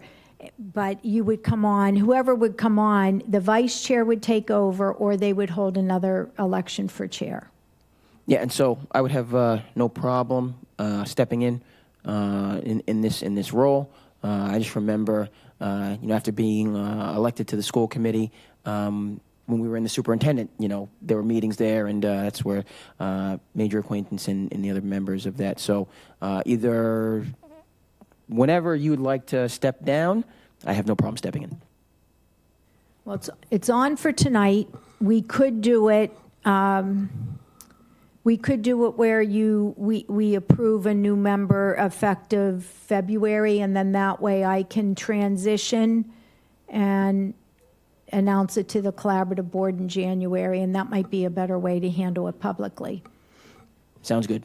All right, so I would entertain a motion. Move to approve the appointment of Andre King as of the February Cape Cod Collaborative meeting as a school committee member to represent Barnstable Public Schools on the board of Cape Cod Collaborative. I'll second. Having a motion. Oh, sorry. Yeah, so one thing that I would bad. say is I think we should alter the verbiage just a bit to say move to approve the appointment of Andre King as the school committee member to represent Barnstable on the board of Cape Cod Collaborative effective February 1. All right, so there's a motion on the floor. Is there a second? All in favor? Aye. Aye. Opposed? Motion carries. Congratulations, Andre. She did that All right. quick, Andre. Item 4.7. She was saying May originally. Now we moved out to February. Did everybody notice that? Yeah. And Summer February vacation, we can come back next month if there's a change, but, all right. Item 4.7, suspend policy BGB policy adoption. So we have a policy following EEAB. This policy BGB calls for a first read of a policy or a policy revision, and then a second read, at which time you can have a vote. We began revising policy EEAB and noted that we still had some concerns, so it went back to committee. Do you want me to do And- 4.7 first? Oh, right. So the reason that we're suspending is because the following policy is a timely implementation. So, Mike. Move to suspend policy BGB policy adoption for item 4.8 of tonight's meeting. I'll second. All in favor? Aye. Opposed? Motion carries. All right, item 4.8, revised policy EEAB preschool, kindergarten, and special needs students as identified, bus policy and procedure. So I can speak to this, or Yeah, Peter, please do. No, go ahead, Kathy. Peter. So the changes to the policy are to clarify an existing procedure that is not able to be implemented. The policy, it's redlined for you to see where the changes are. In effect, elementary students are never left at a bus stop unless a parent's there to pick them up, and students that are identified with disabilities are not left at a bus stop without a parent or a guardian to meet them. The policy had stated that they would be returned to the after-school program. BIS has no after-school program. So the language needed to be clarified. The other part of the policy that had a change is one strong word: should a parent not be able to be reached to pick the child up from school when all personnel were closing the school building, it said that they will call the police to take them home. We're would like to change that language to may call the police to take them home. So those were the major changes that were made to the policy. Does anybody have any questions? Move to revise policy EEAB, preschool, kindergarten, and special needs students as identified bus policy and procedures as presented in tonight's material. I'll second. All in favor? Aye. Opposed? Motion carries. All right, 4.9 was removed. We're in section 5, finance. Item 5.1 was removed from the agenda earlier. Item 5.2, approve one full-time equivalent counselor position at High West. Sarah? Thank you. So this is a request from Principal Kathy Amato. She has 2 vacant PCA positions that she's having difficulty filling that would help to fund one full-time equivalent counselor position. We've been going back and forth for a little bit, including in the last budget, around providing additional counseling support, in particular to the Crossroads program, which is housed at Hyannis West and is a program for students with learning needs in the emotional and behavioral disability areas. This would allow for a 1.0 full-time counselor to support Crossroads, as well as add a half-time FTE to support the whole school. And so it would be funded by the 2 vacant PCA positions and therefore budget neutral. Any questions? All right, Mike? Move to approve one FTE counselor position at High West. I'll second. All in favor? Aye. Opposed? Motion carries. Item 5.3, approve fiscal year 24 grants, gifts, and donations. Move to approve the FY24 grants, gifts, and donations as outlined in tonight's materials. I'll second. All in favor? Aye. Opposed? Motion carries. Item 5.4, approve budget transfer. Does Chris or Sarah, do you want to speak to this at all? I'll defer to Chris. I thought the materials explained it, but other people don't see the materials other than us. Yep. Good evening.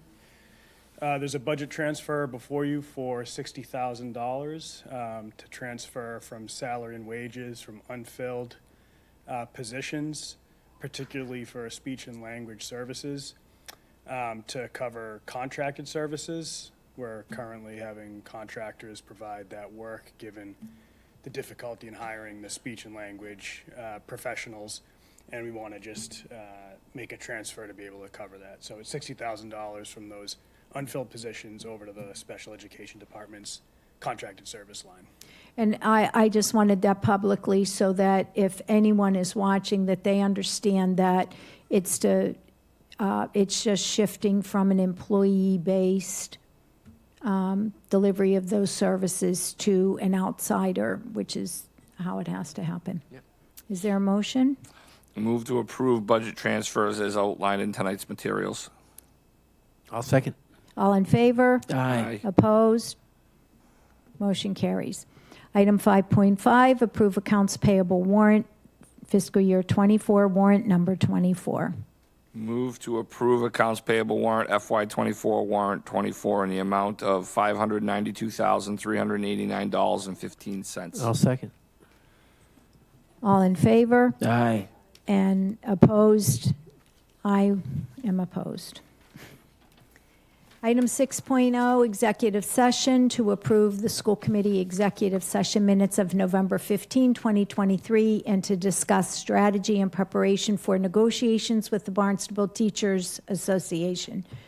Move to go into executive session, not to reconvene in open session, to approve the school committee executive session minutes of November 15, 2023, and to discuss strategy and preparation for negotiation with the Barnstable's Teachers Association, not to reconvene. Is there a second? Second. Requires a roll call vote. Jen? Yes. Peter? Yes. Andre? Yes. Mike? Yes. And I am yes. That concludes tonight's meeting.